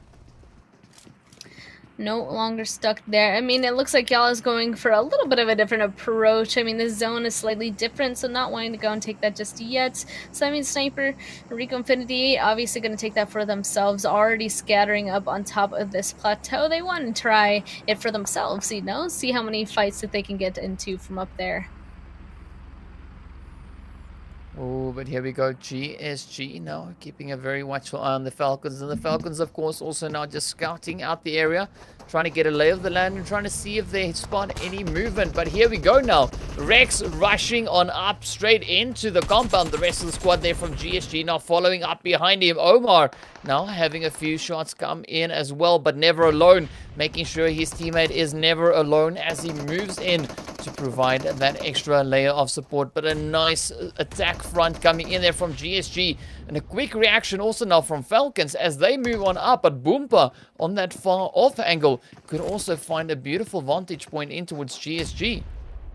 You can see Never Alone continue to try and toss some nades, but unfortunately that wall getting in his way a little bit. There you go. Now peeking again. He's going to try for the throw. I mean, just one of these nades, whenever a first knock happens, I wouldn't be surprised if we start seeing a more aggressive push happening, but I actually really like that GSG left one of their players up above it. He's making sure that nobody can push close while they're using all of their nades onto their building up. Oh, there we go. Omar, he's going to start off getting a knock onto one of the members. A bunch more nades coming through, but will Bayhap be able to hold off the push is kind of the question. And also, I think we saw another team kind of looming in the distance. Loyal, actually. Fleur Loyal, they might be getting a little bit interested in all of this ruckus happening over here. Yeah, definitely getting drawn like moss to a flame, but up they come. A nice bit of a positioning that we have here with the players from Falcons and, of course, GSG. And it's going to be interesting to see, of course, how this one goes, whether or not GSG will be able to find those hits into the side of Falcons and potentially send them off, as the Falcons are coming up with a nice bit of a taunting play, just moving up, trying to figure out where they are before pushing in. Oh, what a rebound with that nade, though. Absolutely amazing skill with the utilities there. But this is still a bit of a dance, as you can see. Never Alone now just limbering up, getting ready. He knows something is coming. He is trying to recover enough health for this fight. Last also keeping a very watchful eye there, just keeping that angle, waiting to see what is going to happen. But of course now Never Alone moving up to the wall just to get a bit of a peek inside of Sama on the far side. But Never Alone sends that molly up. Doesn't really go where he had hoped it would go. But either way, they are still going to continue on with their efforts to try and find that damage. And this, of course, is an important fight for both these teams. GSG and Falcons are in need of those points if they want to secure themselves in the coming Super Weekend. That is very true. And I mean, the only problem now is that the zone did shift away from them all the way down to the southern side. That means neither of these guys are inside zone, but they need to finish this fight. They need to finish this fight or disengage, and I just don't see a way from the room to really disengage as of right now. So that means they just have to go on ahead and hurry up and get this fight over with. But now even more pressure is being brought onto them because here comes RTG Esports deciding to get a little bit involved by shooting them from the southern side, but they can at least leave to go towards zone. It looks like they might be doing so, or maybe they'll crash, but the blue zone is in fact upon them. Yep, the blue zone, of course, now just enveloping these players. Now they need to make that call. We are in the third phase, so this is where the blue zone starts increasing the damage it does. It's nothing too major just yet. They can survive this for the time being, but of course, they need to be very careful with just exactly how they're going to try and maneuver through the zone. As you can see, Falcon still holding up a very strong front in front of the players here from GSG, but GSG now getting ready to mobilize. They are going to try and rotate away, disengage from the fight to move up in towards the zone. They want to fight another zone. Of course, now, as you can see, they leave Bayat right here at the back to keep that watchful eye. Hoping he's got a vehicle to secure that rotation, but Falcon still now in the blue. Need to start thinking of a way to get back in towards the zone, as they are quite some distance away, almost a kilometer out of zone. That is quite a bit of distance, especially on the Miramar map. But now as we jump into the fight right here between NASR and Fate, we can see a nice quick confirm coming in there. Chico cooking up that nade, trying to send it over, trying to find that knock on towards Ragnarok. Will he be able to get it done? Oh, doesn't get the first one, but of course a few more follow suit. And this is a very interesting position for both these teams. But of course, if we look over to the map as well, you see that zone has shifted up to the north once again. Nice for the other teams that were just fighting in blue zone that we were spectating, but now Fate and we obviously see that they're all the way down on the southeastern side. Looks like some nade is in fact going to land on some sort of person. Oh no, actually, did they go ahead and knock out their own teammates? So this is not looking good for Fate so far. NASR Esports now prepping their own. They're just going to probably start being more aggressive. And go starting their own nades as well. This is again another question of, are you going to stay here and get involved with this fight, or are you going to start disengaging because of the zone moving very shortly? Oh man, here we go. Lath now pushing up right on the side, but of course, finds the hit in towards NASR. But it gets taken out as Chico steps on up, providing that cover. But here we go now. Sawi now coming up as well. Ragnarok coming in for the play. Will they be able to get this one done? Oh, come on, it's close. Jump shot gets the hit. There we go. Not done just yet. Oh, Hagen. They're from NASR now, way off in the blue zone. A really strange maneuver. I would have thought he could maybe try and push in and get a bit aggressive, but either way, here we are. Now as we jump over towards SUDOR and the players here, of course, from iKURD, we're battling it out for control of this compound. The Molly is now in play, and this is where things get pretty tough for them. Of course, you see the players now getting it, succumbing it to the blue zone, but the shots coming in to the side here of iKURD as Helm End now is right there, getting rushed, and down he goes. Beautiful play from SUDOR, but of course the utilities getting sent in once again. Absolute bombardment, and it's looking so tough for them. Yeah, iKURD again, another team that wants to go on ahead and stay alive, but of course GUNZ, one of our top teams here, getting in a fight with RTG as well, both completely out in the open, and GUNZ looks like they're going to actually come up on top there. RTG Esports eliminated. We actually saw multiple teams eliminated in the past minute, honestly. We're just down to 12 teams left, and it's because the zone, it hard shifted first of all, and it hard shifted in a place where there aren't too many places for teams to be able to play, so there's very few places for people to go and hide effectively, and that's why we see a lot of these teams actually taking the fights for them at this point. Yeah, and we can see now Ragnarok there trying to find that angle on towards Hassan. He doesn't have a lot of hiding spaces left. And of course, we've got the Galaxy Racers just towards the north of that position, but also now looking over towards Isawi. You can see him now closing the distance between himself and the players there from the Fanatic Zombies. So things could get quite interesting, especially down in this angle as we see the players here from the iKURD also now just gaining their own entry in towards the zone. But of course, this is such a highly congested section of the map here, as we can see the zombies also in the vicinity sending up their nades. Ooh, Rawan feeling a little bit of that damage coming in as Break and Hamco now just sends those nades off one after the other, followed up by some mollies in the mix. A lot of smoke now coming up. This is the area where you definitely need to be collecting those smokes to provide any sort of recovery. You can see nades even coming through, destroying their vehicle. Looks like they're not going to be able to make any more rotations from here. And luckily, that zone is actually going to pull down to the southeastern side. So it looks like they're not quite going to have to anyway, luckily for them. But that's obviously still not going to stop all the teams around them tossing towards a ton of util in their direction. As, I mean, it looks like most of these teams, Real Tiger 9, Zombies, they want these kills, and it's just kind of a waiting game at this point. Soon they're going to have to make a push towards the zone, though, and we can already see that minimap that there's 2 more teams holding them out, so it's going to be very difficult for iKURD to be able to make it, who, as we already know, is just on the edge. Oh, what a shot coming in there from Surprise. Now we know why he's called Surprise. Some surprising hits right into the side there of iKURD, but of course now let's see whether or not they'll be able to get a Surprise, finding those shots in towards Rawan, but now trying to wrap around, trying to find the aim into the side of Zombies. You can see the players there from Alpha Legends also just up ahead. All the teams now starting to converge down in towards the southern region. We see the zone shifting up, but of course this is going to be a very hairy fight. Look at the convergence there. I mean, so many teams positioned down in towards that eastern side. You can see just up ahead there, rather the western side, as we have the players here from Real Tiger 9 now making their way on in, pulling up right alongside the players here from Zombies. So will Saleh be able to hold his own against the players here? It is going to be a pretty tough one, but we know Saleh is capable of doing that. But of course, now will we see it once again as he finds that first shot in towards Real Tiger? Gets ready for the second one. Will he be able to find the confirmed second one? Will he find the last one though? Surprise! The last remaining player there now for the players from Real Tiger. No, he wasn't. Up comes Volt, just vaulting himself out of the vehicle, and up they go. Come on, it is going to be such a close call. Oh, they now just spread so thin, and ooh, the shots are just finding their way on through. As you can see, Surprise now popping out the window, tries to bounce in for the hits, and down they go. Wow. What a play that was. Absolutely phenomenal stuff.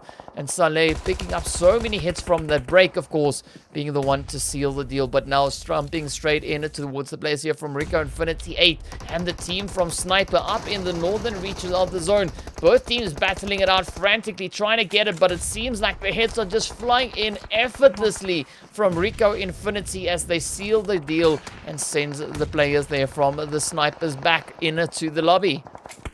Yeah, I mean, both the fights that we just watched, I mean, we know this Lee is super strong. We've watched him perform a 1v3 against a team before. It looks like he almost went out ahead and did it again. But of course, the help of his team game, able to come in and clutch out, help him with all of that. And RICO Infinity team being able to clear up this northern side. We saw the zone shift once again. They're actually not really inside of this new zone, unfortunately. But they do have the northern side to themselves. It's just a matter of who do they push at this point, because they have 2 options. Either push directly down to the south where that compound is, or push further to the east where the gas station is, neither of which are a really easy decision, but they cannot stay there that much longer.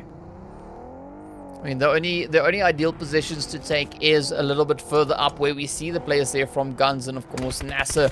But it is also a very exposed position to be in. As you can see, the Zombies now trying to move on up. But iKURD, Rawan, steps out, finds the hits. But Break now coming in, finding a few more shots back up in exchange, trading off the damage. But now we're waiting to see just how the players here from iKURD are going to try and push on in. Of course, we are only sitting on 2 remaining players. That is Rawan and Azur. And Azur now, just trying to recover a little bit of health as Rawan gets knocked right on out. But that zone is about to start closing on in, and they're going to start running out of time. The players there from RICO Infinity now need to make a push. Zombie already starting to push on in as they are fortifying their own way in towards the zone. They don't have cover, but they're going to use the vehicles as that cover. The players here from Alpha, of course, now just holding onto their compounds, trying to set up that gatekeep position, finding the hits. But here we go. Zombies coming up as RICO Infinity just lasers up towards them. But up comes Rayman as well, finding the shots in towards Break, stopping him right there in his tracks. But Zombies not out of the woods just yet. They need to continue to try and push on up. We see Alpha now just coming in with that carnage, capitalizing on that. And of course, we see the players from Fate getting sent right back into the lobby. iKURD now still trying to make their play as we see them all the way still down in the south, just in front of the zone. But they've got so much ground to cover as we see NASR now getting ended there by the hand of Azur. as he moves on up. 6 teams remain, and it is a very tough zone.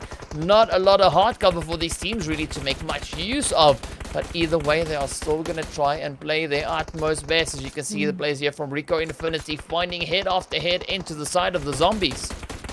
Yeah, at this point, it's all these teams are trying to create their own hard cover, but as you can see, everybody has some sort of an angle on a RICO Infinity team. We already know has a little bit of a difficult spot there up on the northern side, soon not being able to play it. Even some of them continuing to get knocked because Alpha Legends just tossing in so much util. This zone is small enough where that util could be huge. That one almost hitting, but RICO Infinity team will be able to get away from it as for now. But of course, since they're kind of stuck up here, this is really where they're trying to farm those kills, farm getting those knocks so that they can make some sort of a play off of it. They're just kind of waiting patiently for it to happen. Oh man, third body on third body on third body now coming its way on through, and of course that zone shifting up in towards the southwest once again. This is going to be a really difficult rotation for zombies as they are out in the open. They need to find safe passage in towards the zone. It's going to be really tough to find. As you can see, Hamko and Human just holding up. But of course, as we look up in towards the north, the Galaxy Racer team, they are still here. They are still holding on. They are one of the 5 teams to make it up in towards these late phases. So they are obviously going to try and play their utmost best. But now Alpha having a few shots coming in towards them. As you can see, Kaito now feeling those shots coming in there from Human.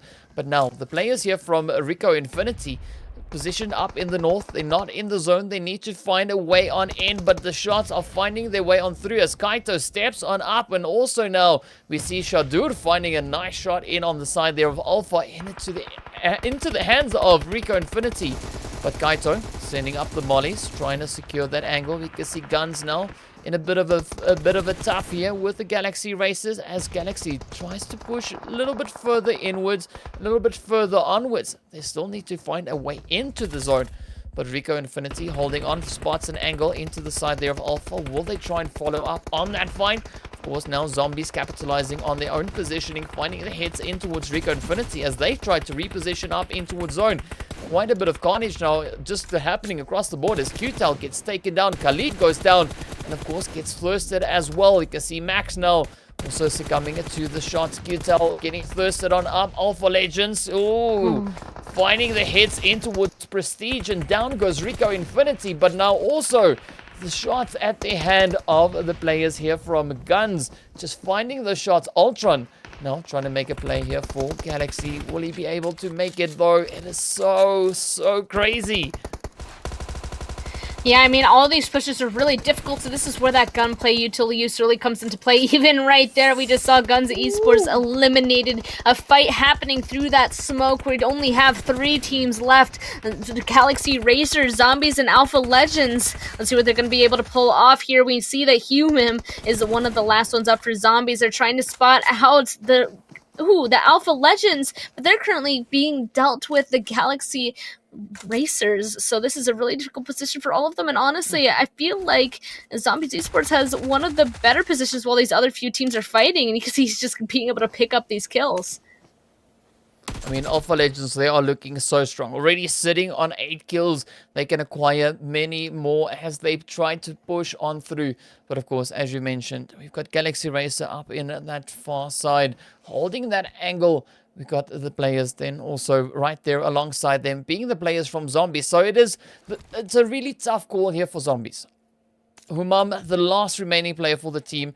Is he going to try and make a play? Is he going to try and rush it? How is he going to try and make his way through to survive this zone? But of course now, Blue Zone is starting to close on in. MJ now just quickly dashing into the zone. Ultron is bleeding out very slowly. But a really difficult position to try and heal up as the shots now go straight up into the side there of Alpha as Reman gets knocked. MJ looking fine for now, not having any health though, but has the confidence, has the trust in the gun skill. As you can see, of course, Reman goes down. Wow. Zombie succumb to the zone. But this is the play now. Alpha coming in. MJ, the only player standing between them and that chicken dinner, and they seal the deal. Wow, what a play. Alpha Legends rather, coming in to claim that chicken dinner and finishing off on 10 kills. Again, a big game for them. Yeah, that was actually really hard for them actually going into the end there. But being able to get that compound that the zone ended up continuing to pull towards, they were able to play. I mean, we even saw them playing at that tiny little half wall right on the outskirts of the compound for as long as they could. So that was able to protect them for as long as possible while the rest of the zone was just succumbed to chaos. And we actually ended up seeing a lot of teams that were putting themselves in good positions come out really close to the end as well. One of them being GSG grabbing that second space spot, and Zombies being able to make their rotation all the way from the southern side, being able to just stick it in there, hide on their vehicles. Really good use of them as well. So I think that was really well played for all of them. That was really a hard lane to go ahead and play out of. There's absolutely nothing to play off of, basically. I mean, that was just an insane match, but of course we'll be right back after the break with the stats, highlights and breakdown of the match that we just witnessed.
Hello and welcome back. What a tough match we just saw over on Miramar. That of course being our fourth match of the day over on the PUBG Mobile Pro League Arabia. Oh, that was just insane, Span. That was insane. A really challenging zone. Such a difficult angle for these teams to try and rotate on through and trying to find enough hard cover to just fight from. It really was difficult, and I mean, I really liked what the final three teams did. I already kind of touched on it, one of the teams being able to be in that compound directly beside it, using those half walls as cover. Same with GSG coming out of one of the compounds at the very end, bringing over some vehicles. We saw one of them hiding out on his buggy for a little bit, but it was hard to be. And the other one actually bringing their vehicles for hard cover as well, being Zombies. But let's go ahead and look at those stats and see how people were able to go ahead and get points.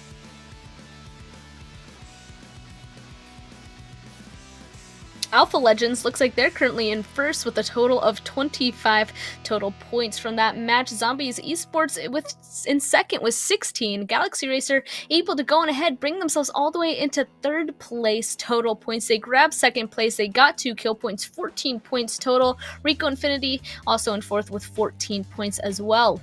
GUNZ Esports fifth, 12 points. iKURD Esports in sixth with 8. NASR Esports with 7, and Fate Esports with 5. And then as we look at the second page, of course, we see the snipers there sitting in 9th place on 5 points. We've got SUDOR Esports in 10th on 2.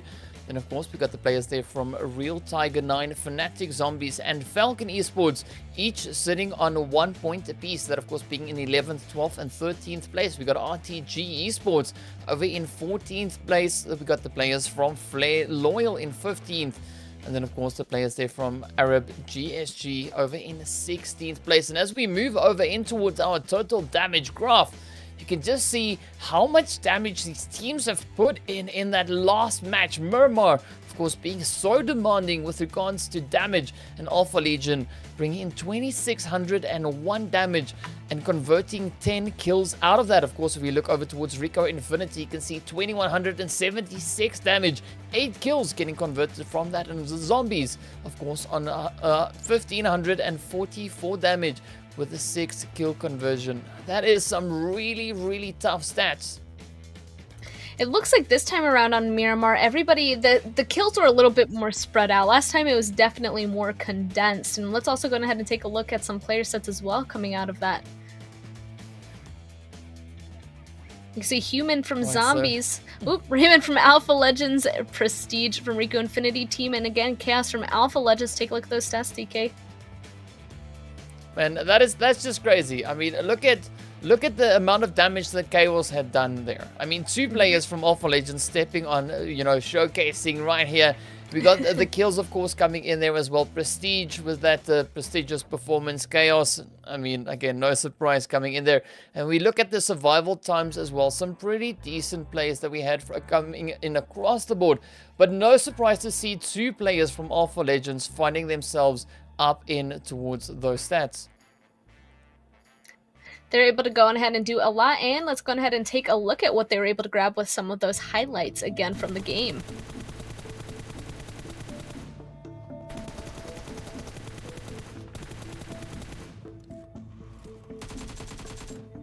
So far, it looks like a lot of early edge fighting, as we saw. It was a lot of teams ended up fighting on the edge here, trying, I think, to be aggressive, in that they thought that they had a little bit of a hold on some of these teams to try taking the fight, grabbing those kills. Obviously, it worked out for some, but some of them just turned into a bunch of them waiting to get into zone, taking some blue damage before they ended up just attempting to disengage, and that ended up hurting them later on. It was difficult for them to go on ahead, make it into this next zone, okay, find a spot to be able to actually play. And again, Salih, our MVP from Zombies, being able to pull out a huge knocks there with this fight with his team. His team, honestly, being able to come up here and help him out was a huge situation. That's where, when you talk about team fighting, that's a great example.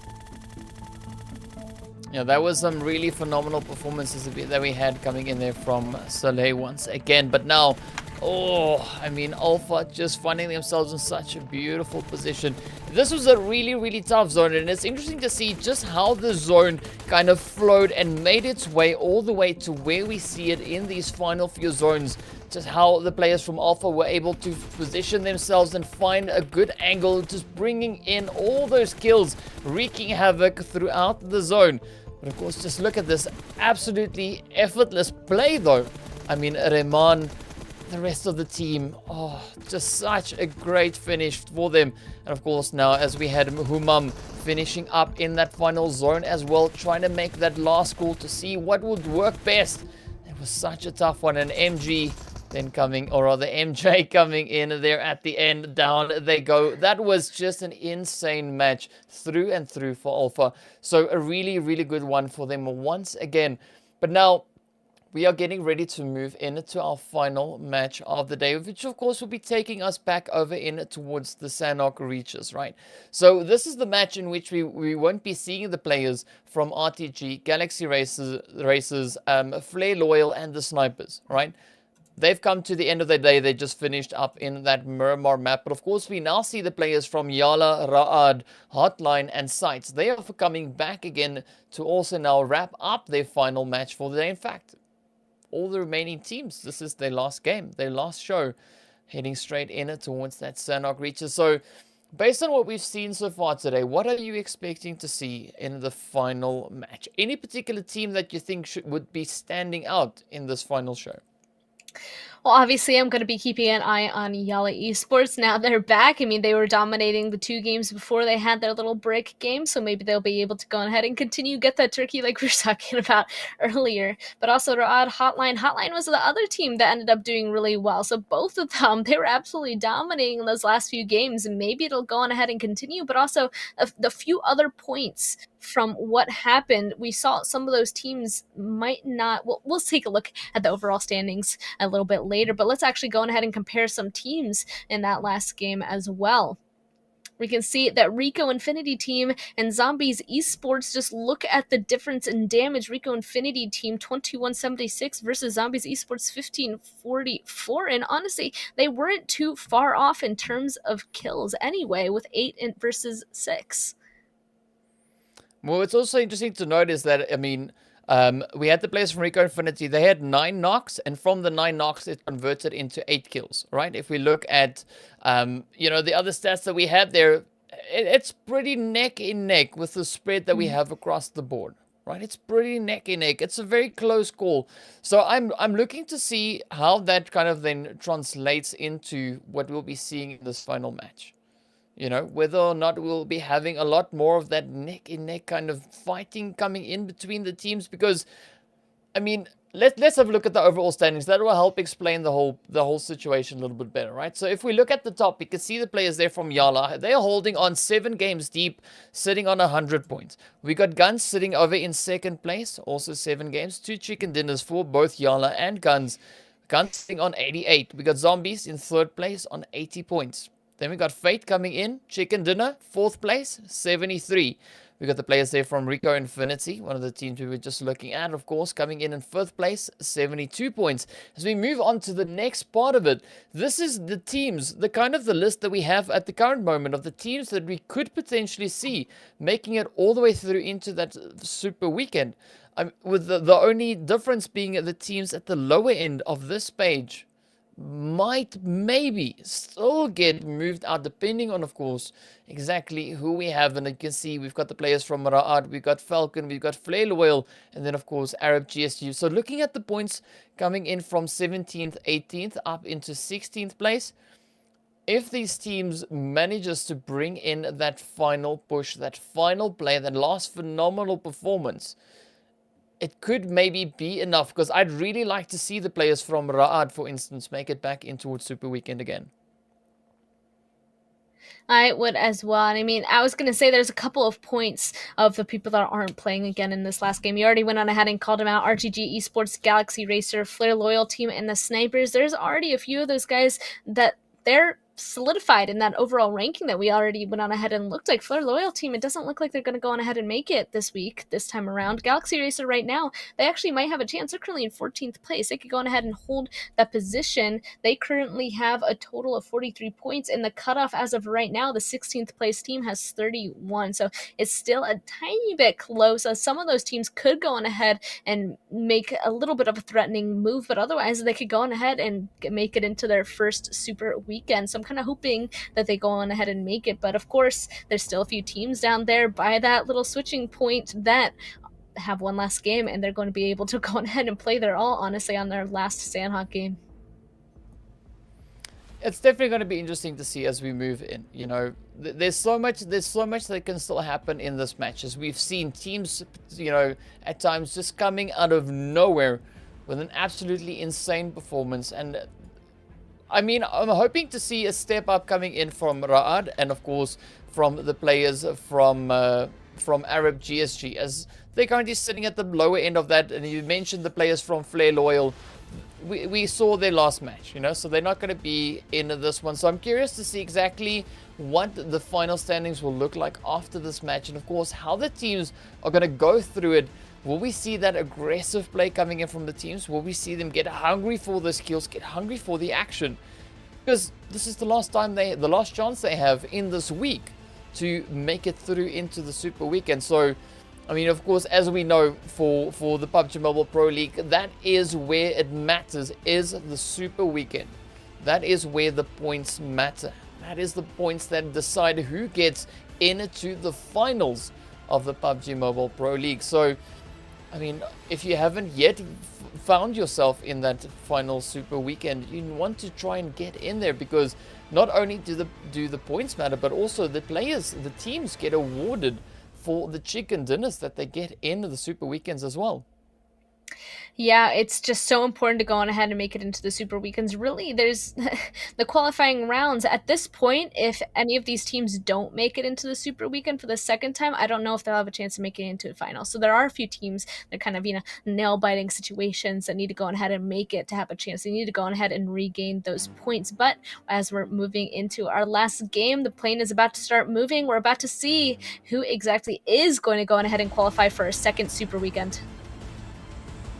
Well, I'm expecting some quality stuff to come in from this final match. As you can see, we are making our way in from the north, heading it down towards the south. That is just a wild guesstimation. Of course, coming in, we're about to pop over into the map. Ooh, we got some stickmen falling out of the air. They're not even gliding. Yeah. they just falling straight down. It's always so funny when you get those animations. Yeah. It is quite entertaining. But of course, as you can see, the flight path pretty much coming in from HOTLINE, heading down to what seems to be Camp Charlie, docks, that region kind of there. So again, a fairly okay-ish flight path. I mean, not that the flight path really matters too much on Sanok, but this is what we've been waiting for, to see where that zone goes, and it shifts all the way up in towards the north.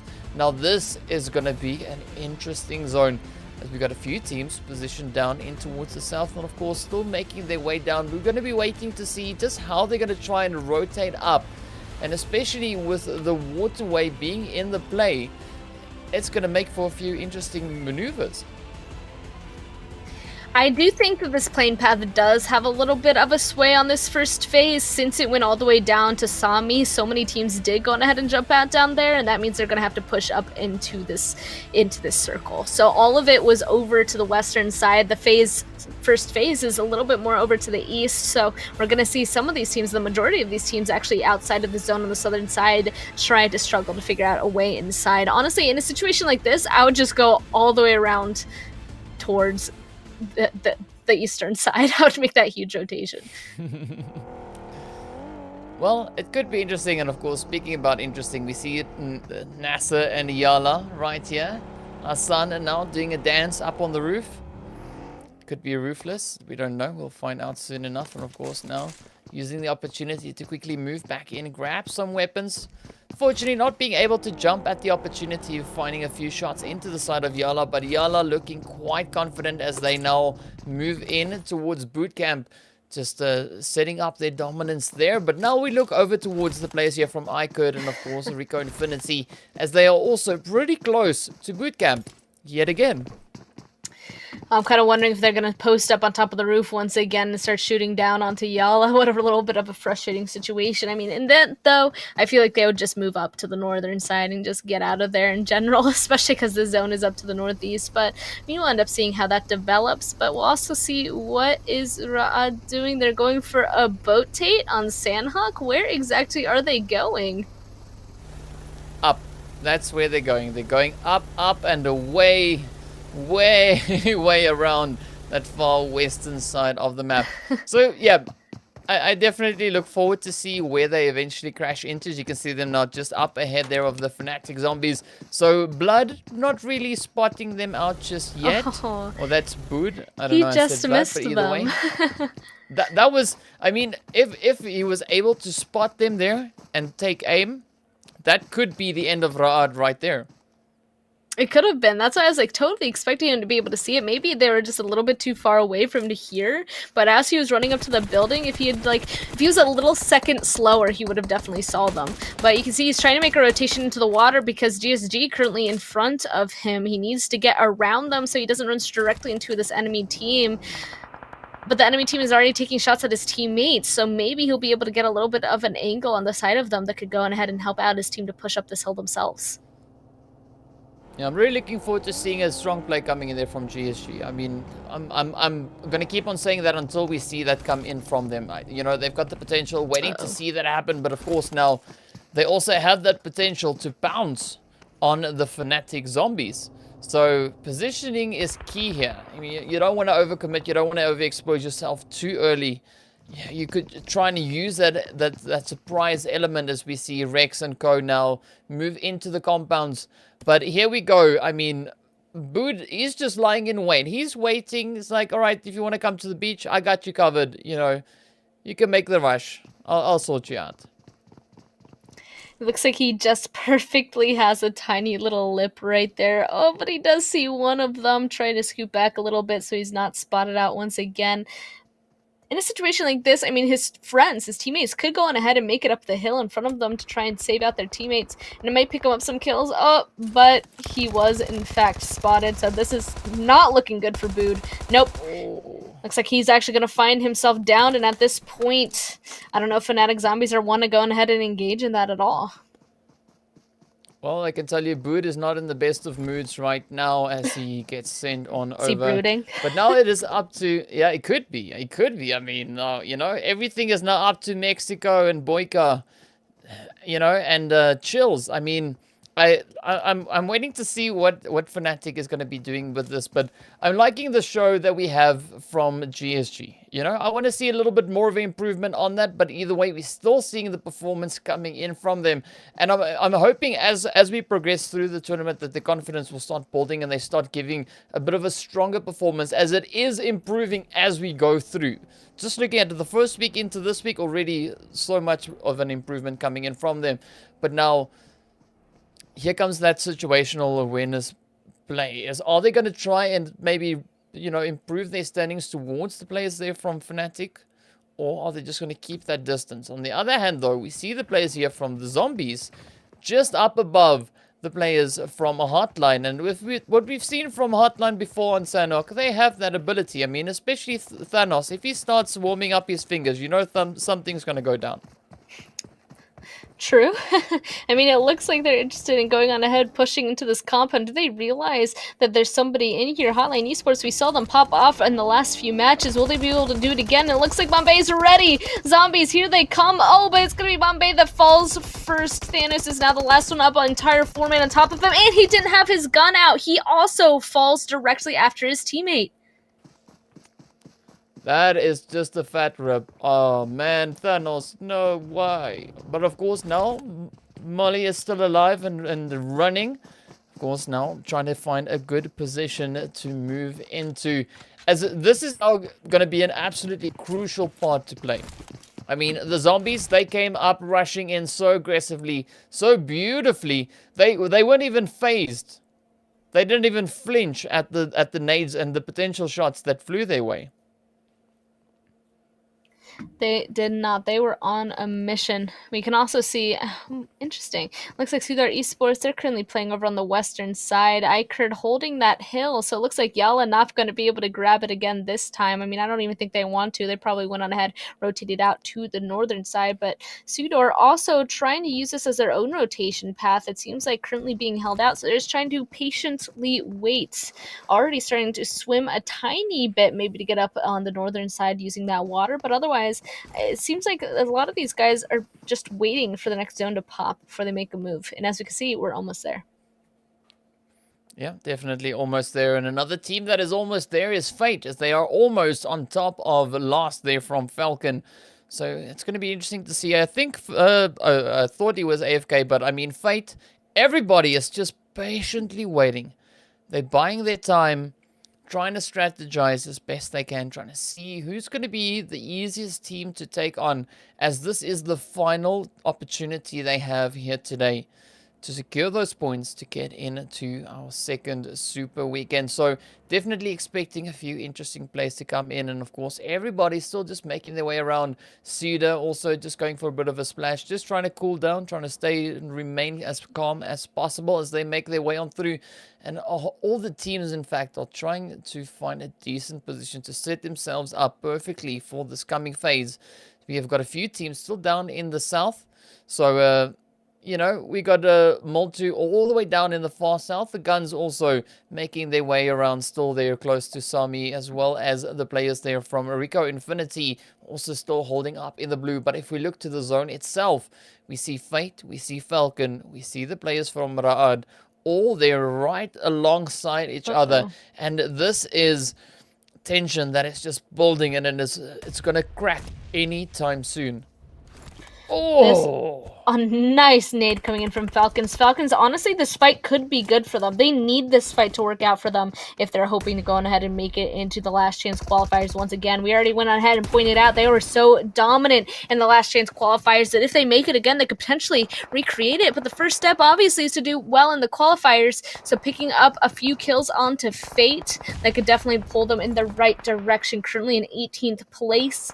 Honestly, everything is on the line in this situation. So will Fate go on ahead and ruin this for them? I guess is the next main question. It looks like they're actually going to trade some damage with those nades so far, but nothing else coming out of it just yet. Well, either way, it'll be Fate. So let's see now. Will it be Fate in favor of Falcons, or will it be Fate in favor of Fate? As now Falcons are trying to secure that position, but YaLLa are starting to move on up as well. So there could be a third party on the rise, as we do see the players from Fate slightly exposed in their current position. Falcons taking a bit more of a conservative approach here, using those hard covers, not rushing up unnecessarily. So, but of course now, what Wow. a shot that was. Ragnarok running straight into that one. Falcon last, of course, now sealing the deal. Oh, Reef now also getting hit. But here we go. Last now still trying to push on up, trying to make a quick play as his teammates are now also feeling a little bit of pressure. Nothing too much just yet.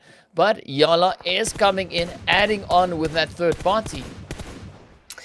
Unfortunate, honestly, for Falcons, because they wanted those kills, but at least it will save them or protect them a little bit from anybody else pushing onto the position. They do have to go on ahead and lay prone now, though, being a little bit more cautious through the windows, because now they obviously know that YaLLa is looking at them from above on top of the hill. It looks like they are actually getting shot at as well, though, so they're going to have to play up on top of the hill by themselves. Falcon still alive, still has a chance, still inside zone. Man, it's going to be a pretty tough one, but of course, this is the beauty of Sanop. Just when you think you've got a secure position, there's always a team that can come in with a third party right in behind you. And of course, you can see Ra'ad right there in the mix. But I mean, in the meantime, the players here from Zombies just having a few nades getting flung in their direction. And Omar Damar rather holding up behind the wood. Would he be able to make it as Echo now steps on up, comes in with an AK. Oh, he is lit on fire, but finds the knock. What a brave play that was, but the Zombies are taking a little bit of damage as well. As you can see, Hamco getting knocked on out. Falcons still holding up on the front line there, alongside the players there from YaLLa. And this is now where YaLLa tries to find that angle. They can see SUDOR up ahead as well. But they are trying to take on quite a few teams. If we're honest now, I mean, they're trying to challenge almost everybody that's in the area. They are. I mean, at this point, there's so many people coming in behind them. The zone, I mean, it's centering around there. The zone's about to pop as well. It could be a place that everybody wants to take. And as you can see with this next zone shift, it actually is pulling up to the northern side once again. So it's definitely an area of interest. A lot of people are going to be making a rotation up through that hill. And that means there's kind of a double-edged sword. Do you stay there and potentially take all the fights, get all the kills? Or do you stay there and get in all the fights and potentially get taken out? Oh, I mean, it could go either which way, and it's a really difficult call to make. So, yeah, we're going to be finding out, of course, in due time, just exactly what calls these players decide to make. As we can see Phobia from the sides here now, just keeping a very watchful eye on that window. YaLLa, however, in the meantime, feeling a little bit of pressure. As you can see, Damar, Bandar rather, getting shot at as Rashid finds those shots right into the side. Powerful now starting to move on up as well. And of course, SUDOR, they just keeping their angles covered as best they can. But this is going to be an interesting fight as we see the players from SUDOR now starting to wrap around the team here from YaLLa. YaLLa just on the edge of zone, still needing to find their way in. But of course now Rashid just up ahead here of Ida. Let's see, will they be able to get this one out? Yama's now also just moving up. So nice 2-2 split coming in, potentially even a 2-1-1 split as YaLLa just makes their way through the region, trying to find any of the potential angles they can onto the side here of SUDOR. So it's going to be a pretty tough one. Oh, Rashid strikes, finds the hit, but goes down. A nice quick reaction coming in there from Yamaz. But let's see now, will they be able to continue with that momentum? Will they continue to find the shots in towards SUDOR? SUDOR, I mean, there's only 2 of them left, but you can see that they also have the hard cover. I mean, there's the potential that they're not even going to make a rotation in that direction, kind of staying over to the left-hand side, but Bendar definitely going to go check it out at least first, and potentially heard that little scooter driving away. SUDOR, I mean, they heard that fighting, they didn't even want to deal with it. They're just going to go on ahead, grab the car. I mean, if they're going to go on ahead and risk going into this next zone, why not just go on ahead and drive straight on in and get a better position? If you're going to have to crash something later or earlier, just go on ahead and do it now and grab the best position possible. And so far, it looks like they ended up working out for them, sending it straight into Cow with Rahad. I mean, what a way to make an entry, crashing straight into the building of all things. I mean, finding an open door there, but now Raad finding an open door as well.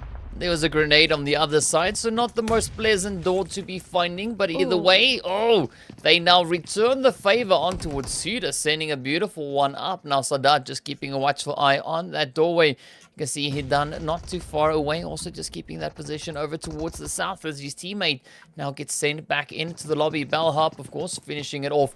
But a very interesting position up in the north there as well. I mean, Alpha taking that angle far up north, it could be an advantageous one for them. But now we also see the players here from the Falcons and Fate battling things out over on the western side. It is a pretty challenging region, pretty challenging territory for these players to be fighting in.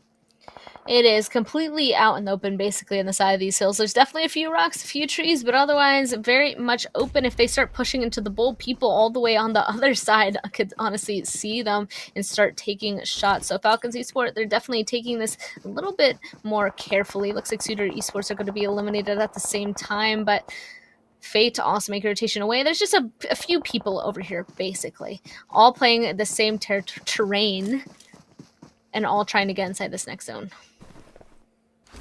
Yeah, and it is going to be a very tough entry indeed. But now Falcons trying to recover some health. Never alone. Just right there alongside Bomba. We got Lathe up on the hill. Tries to pop off a quick few shots into the side of Falcons. Fortunately for Falcons, they managed to move in behind that hard cover. But of course, it is going to be a pretty difficult zone to enter, especially on this western side with so many teams on the side of those compounds over in towards the tough front line. But YaLLa still now making their way on through. So much damage just erupting throughout this region. As you can see, the players here from Real Tiger now coming under fire as Surprise gets knocked right on down. YaLLa also feeling the pressure as those nades come sending into the window. Eagle keeping a very eager eye there, but of course a nice utility getting sent up, pops out the window. Up comes Powerful. Eagle steps up, retaliates, finds the hit. Bandar finds the hit in exchange though. What a back and forth between these two. Now Jigsaw and Volt, the two remaining players for Real Tiger 9. Will they be able to send those nades in and do the necessary damage? Of course, well, that one finds the spot right on. Jigsaw cooking up yet another nade, sends it off. Is it going to be the one to seal the deal? Well, he picks up the kill on towards Bandar, and that seals the fate for YaLLa. Back they go right into the lobby. Yeah, you can see him spinning around, making sure that Rez is also going to be safe. Meanwhile, another team going to go out. They've made it into the top 11, and of course, everybody's still making these moves to try and get further inside zone. And we can see Zombies Esports actually taking shots at, everybody taking shots at a lot of people from long range. Each of them kind of having their own compound. It's kind of just a firefight from afar, except over there on the western side of Cow. We're about to see a lot of fighting happening over there as a ton of people are actually playing on the edge. I mean, Cow is looking crazy. The East there with the players from GUNZ and RICO Infinity, that is also looking pretty tough. But we're going to be seeing, of course, how the teams from this Western front are going to try and make their way on in, as we've got NASR just behind them. We've got the players from Alpha really well set up right in that zone. Of course, now we wait to see where the next one goes, and it centers up beautifully, smack dab in the middle. So the teams that are already working on those rotations, working on a plan to get into the next phase, they now can, of course, just try and follow through with that. But this is where things are going to get super tough for Falcons and Ra'ad. As you can see, Sadat trying to find those heads in towards Falcon. But NASR steps in on the side. A beautiful grenade, finding its first one through. Now will the next one seal the deal? Oh, but Tinka just tinkering away at the damage there. Some really nice knocks coming through. There's no way the Falcons Esports are going to be able to get that next res, and it looks like with that last spray into them, Falcons Esports is going to be our next team eliminated. 10 now alive. The other ones are going to be able to continue on with their rotation rod. Oh, they hear a vehicle making a move directly above them. It's NASR, and a ton of nades now raining down onto them as well, because there's another team holding them out, and that is Zombies getting the first knock onto one of them. Oh, and Alpha now stepping into the mix as well. You can see NASR now coming under fire as Chico gets knocked on out. So things looking super tough for NASR. As you can see, they're now trying to huddle up, trying to get those reses going. Hassan and Miracle now facing quite a challenging task here. They need to try and pull off those reses, but the blue zone is closing, and there's so many teams in the vicinity. Everybody is trying to bring in their 2 cents to the fight. But here we go. Zombies now steps out of the compound, finds their head in towards NASR. Off they go. Ra'ad now also trying to gain their own way in towards zone, but yet again, they're facing all these challenges. Zombies right there alongside them. iKURD feeling the pressure as well. 6 teams now remain. Ra'ad still alive. Sadat making a play out in the blue zone, of course. We got Hamko and Human just right up ahead, just waiting in anticipation. But some laser shots now finding their way on in as well. You can see the sights getting knocked out, but of course Phobia there from the sights retaliating, finding those hits into the side there of the Zombies. Oh, down goes Ra'ad, and with that they get sent right back into the lobby as Sadat is no more. But now, look at the players here from Real Tiger 9, still sitting on all 4 players alive.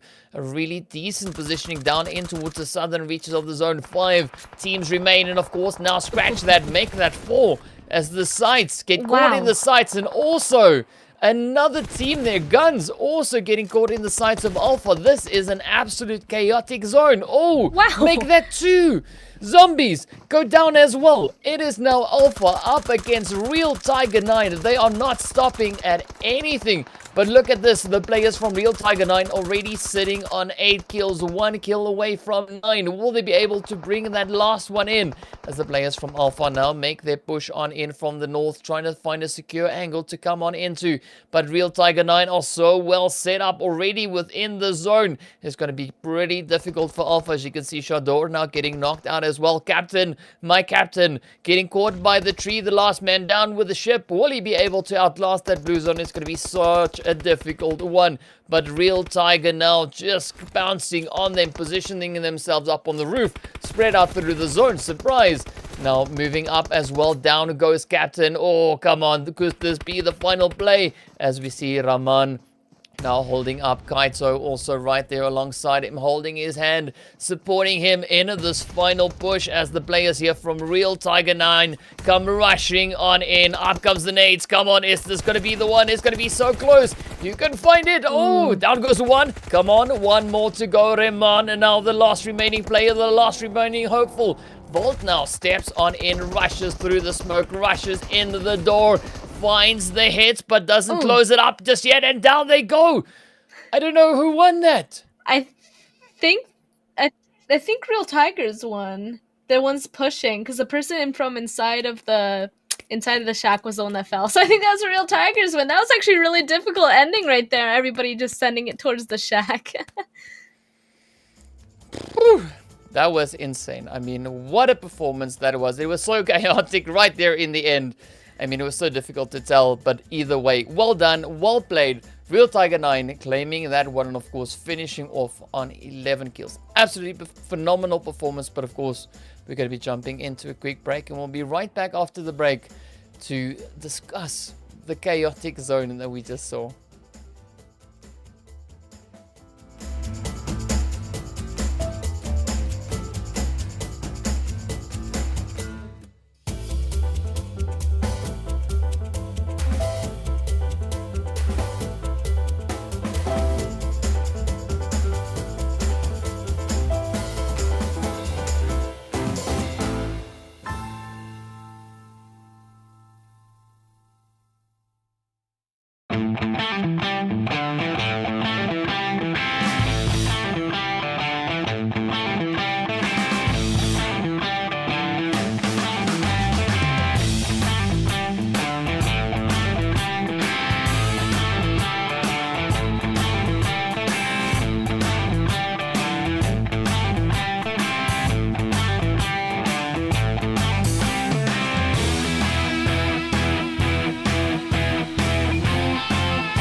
Hello and welcome back. What a crazy performance we just witnessed in our final match of the day. The players there from Real Tiger 9 clawing their way into that final zone, just rushing in so aggressively to end off their match, their final show of the day, on an absolute fantastic note. And of course, speaking of that, let's get into the stats to see just how that match went. See Real Tiger 9. Here we go. Yes, Real Tiger 9. There we go. I mean, up in pole position, 26 points, finishing off with 11 kills and 15 placement points. The Zombies, of course, taking second place there with 18 total points, 8 kill points and 10 placement. And of course, the Alpha Legends coming in 16th place there with 12 placement points and 4 kill points. Yeah, Real Tag 9, again, it looks like this zone was a little bit more top-heavy in terms of kills. I mean, very top-heavy for the first few places, but otherwise a tiny bit more spread out towards the bottom. I definitely assume coming into our next show of whoever comes in the next few spots. But, I mean, Alpha Legends, it also seems like they were able to be pulling out a ton of stuff, but it turns out they just got into that second place position, 4 kills. And as you can see here, yeah, and into the next one, you can see that the points drastically decreased. FalconsEsport, YaLLa Esports, both able to pick up 3 total points. RICO Infinity Team, Fanatic Zombies with 2 each, and Fei Esports, Arab GSG with 1. SUDOR Esports and HOTLINE Esports coming in on 15th and 16th place. So, like I already mentioned, it looks like very, very top heavy. Once again, I feel like that's obviously very usual, but let's go ahead and jump into that damage as well. We can see how the damage translated into kills. Our Team 9 being able to pick up 11 kills with 2074 damage. Meanwhile, right beside them with 9 kills, 1466 as well. So, and then actually a little bit of a jump. Zombies with 8 kills with 1378. They were able to pick up at least 1 more kill compared to the person beside them with a little less damage. I mean, SCYTES just bring an absolutely phenomenal amount of kills alongside their 9 kills. And NASR, of course, on 7 there.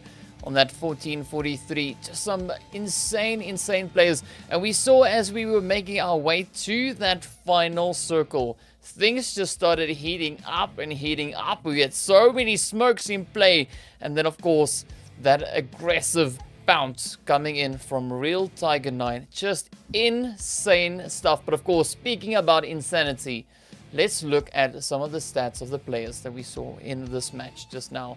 And of course, as you can see, there we go. We've got a Hamco, we got Volt, we got Phobia, and then of course we've got Eagle and the Real Tiger 9s now with a double feature here, coming in with 717 damage as well as 791 damage for the side there of Eagle. But of course, Phobia stealing the show there for the site with 6 kills. Man, and of course that survival time for Eagle, he just swooped in right into the end, getting himself up onto that 21 minutes and 30 second survival time. Insane stuff. You can definitely see how each of these team members were able to go on ahead and help out their teammates just based off of those stats alone. And I mean, team game, it looks like every single time there's always one star coming out of every single team just being able to support each other. And honestly, being able to see those stats, you can really obviously see how people are going to be able to go ahead and pull out those points in our last match.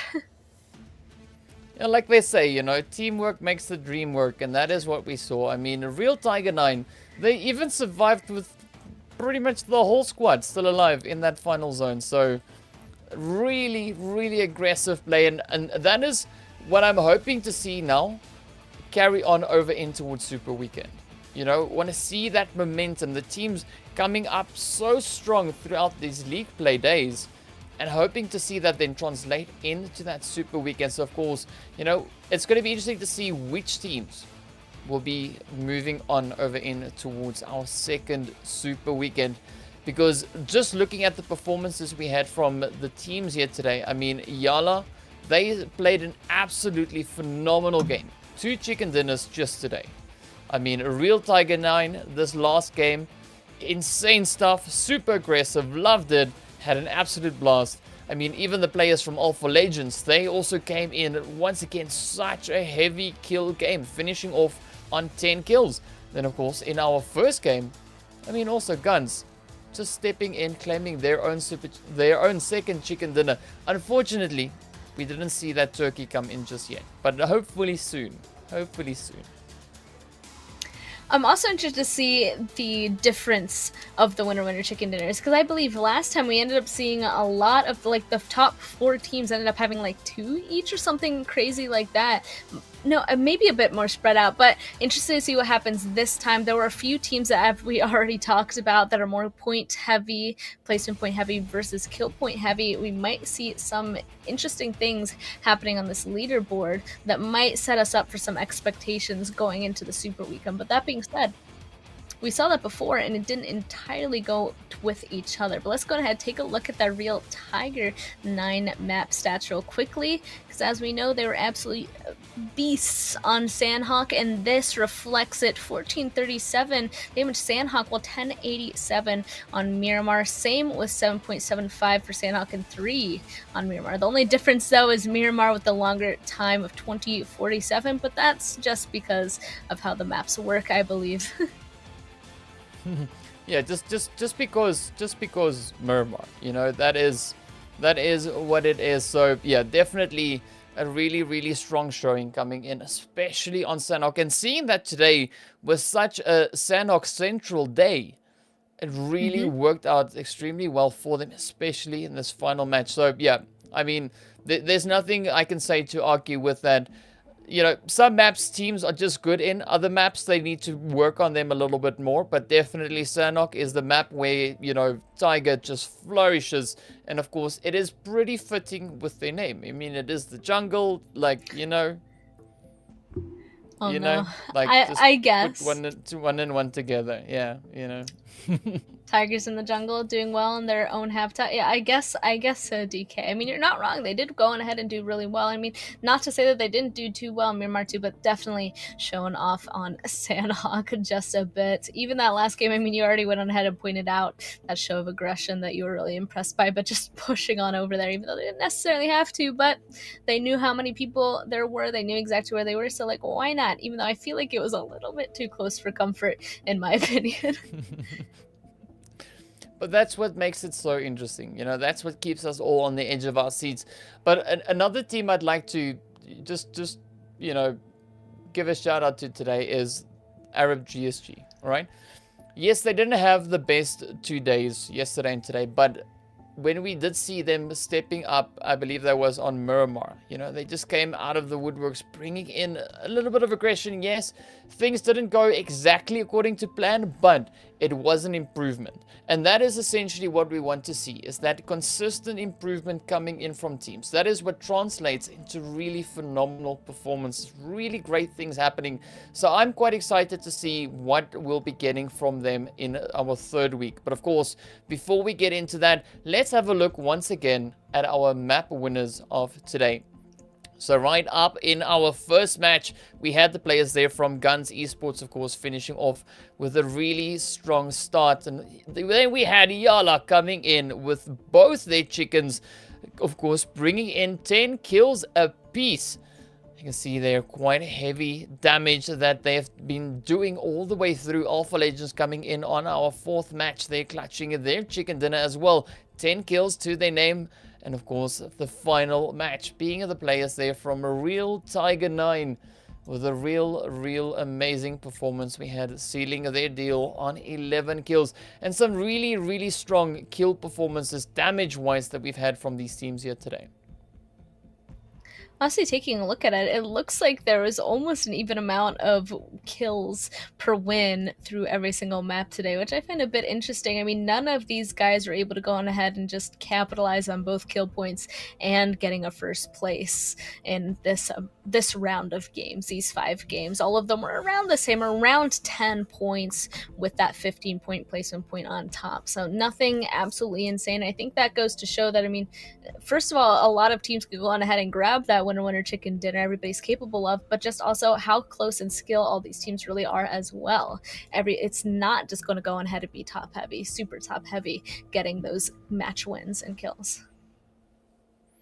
But what's interesting though is just how, you know, the points are starting to spread out. I mean, if we look back to the first week, right? We had a bit of a dominance coming in there from the side of NASR as they were just, you know, slowly just getting away from the competition, right? Now, as we've already seen through our standings, things are really starting to get closer and closer. And of course, our top players, as we move in for this last stretch of the day, you can see we had, of course, coming in there, we've got Yamaz, we've got Volt, for the side of Real Tiger 9. Yamaz for YaLLa. We have Shatur coming in for Alpha Legends. We've got Prestige there for the side of RICO Infinity. And then, of course, Jigsaw once again for Real Tiger 9. So that has been just a little sneak peek in all the crazy plays we've been having across the matches here today. And just looking at Yamaz, I mean, he's got an average damage of 554, an average kills of 2.75, an average survival time of 20 minutes and 22 seconds. And we've seen some really strong plays coming in from Yamaz today. Definitely. I mean, that was the side of YaLLa Esports. We already went on ahead and praised them multiple times today, being able to pick up 2 wins. And even still, in the games that they didn't win, they were still pretty high up on the leaderboard. So definitely already called them consistent before, but now it just seems like it's not just consistent. They are, in fact, putting on the show.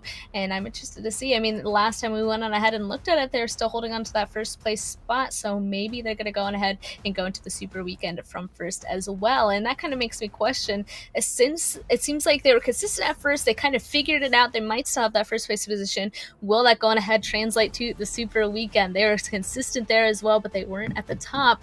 But now have they cracked the formula? I know I already went on ahead and posed that question before, but I guess we don't have to wait any longer. Here are the overall standings. All right. As we move on in, we can see the players there from YaLLa Esports sitting right up very comfortably on 103 points at the end of the matches here today. We've got GUNZ also still in the fight there on 100 points. So 2 teams breaking that century. Of course, the Zombies coming in third place. They're on 98 points. Real Tiger also with their second chicken dinner coming into 4th place on 84. We got Alpha Legends in 5th place on 75, 1 chicken dinner under their belt. Fate also having 1 chicken dinner in 6th place on 74. But then RICO Infinity neck in neck with Fate, also sitting on 74 points over in 7th. And then, of course, the players there from the sites over in 8th place. And also 9th through 16th, HOTLINE Esports in 9th currently with 65 total points. NASR Esports with 1 winner chicken dinner, total of 63. SUDOR Esports taking 11th place with a chicken with 56 total points. RTG Esports with 12th and 55 points. 13th is the Snipers, 44. Galaxy Racer in 14th with 43. iKURD Esports grabbing 15th with 36. And then, of course, Fanatic Zombies in 16th place with 33. I mean, that is our top 16 teams that are going to go on ahead and qualify. Meanwhile, Raad, FalconsEsport, Flare Loyal Team, and Rab GSG, who got 33, 26, 20, and 18 points, unfortunately this time are not going to be joining us for our second Super Weekend. So there is a slight change up in the teams that we see moving in over in towards Super Weekend once again. So definitely interested in seeing, you know, how the teams will then be performing in there. Because in the last Super Weekend, we didn't see the Fanatic Zombies move through. We didn't see Fate. We didn't see Galaxy Racer. And we didn't see the Snipers. Right? If I remember correctly. I believe so. Okay. So now for this Super Weekend, it's changed.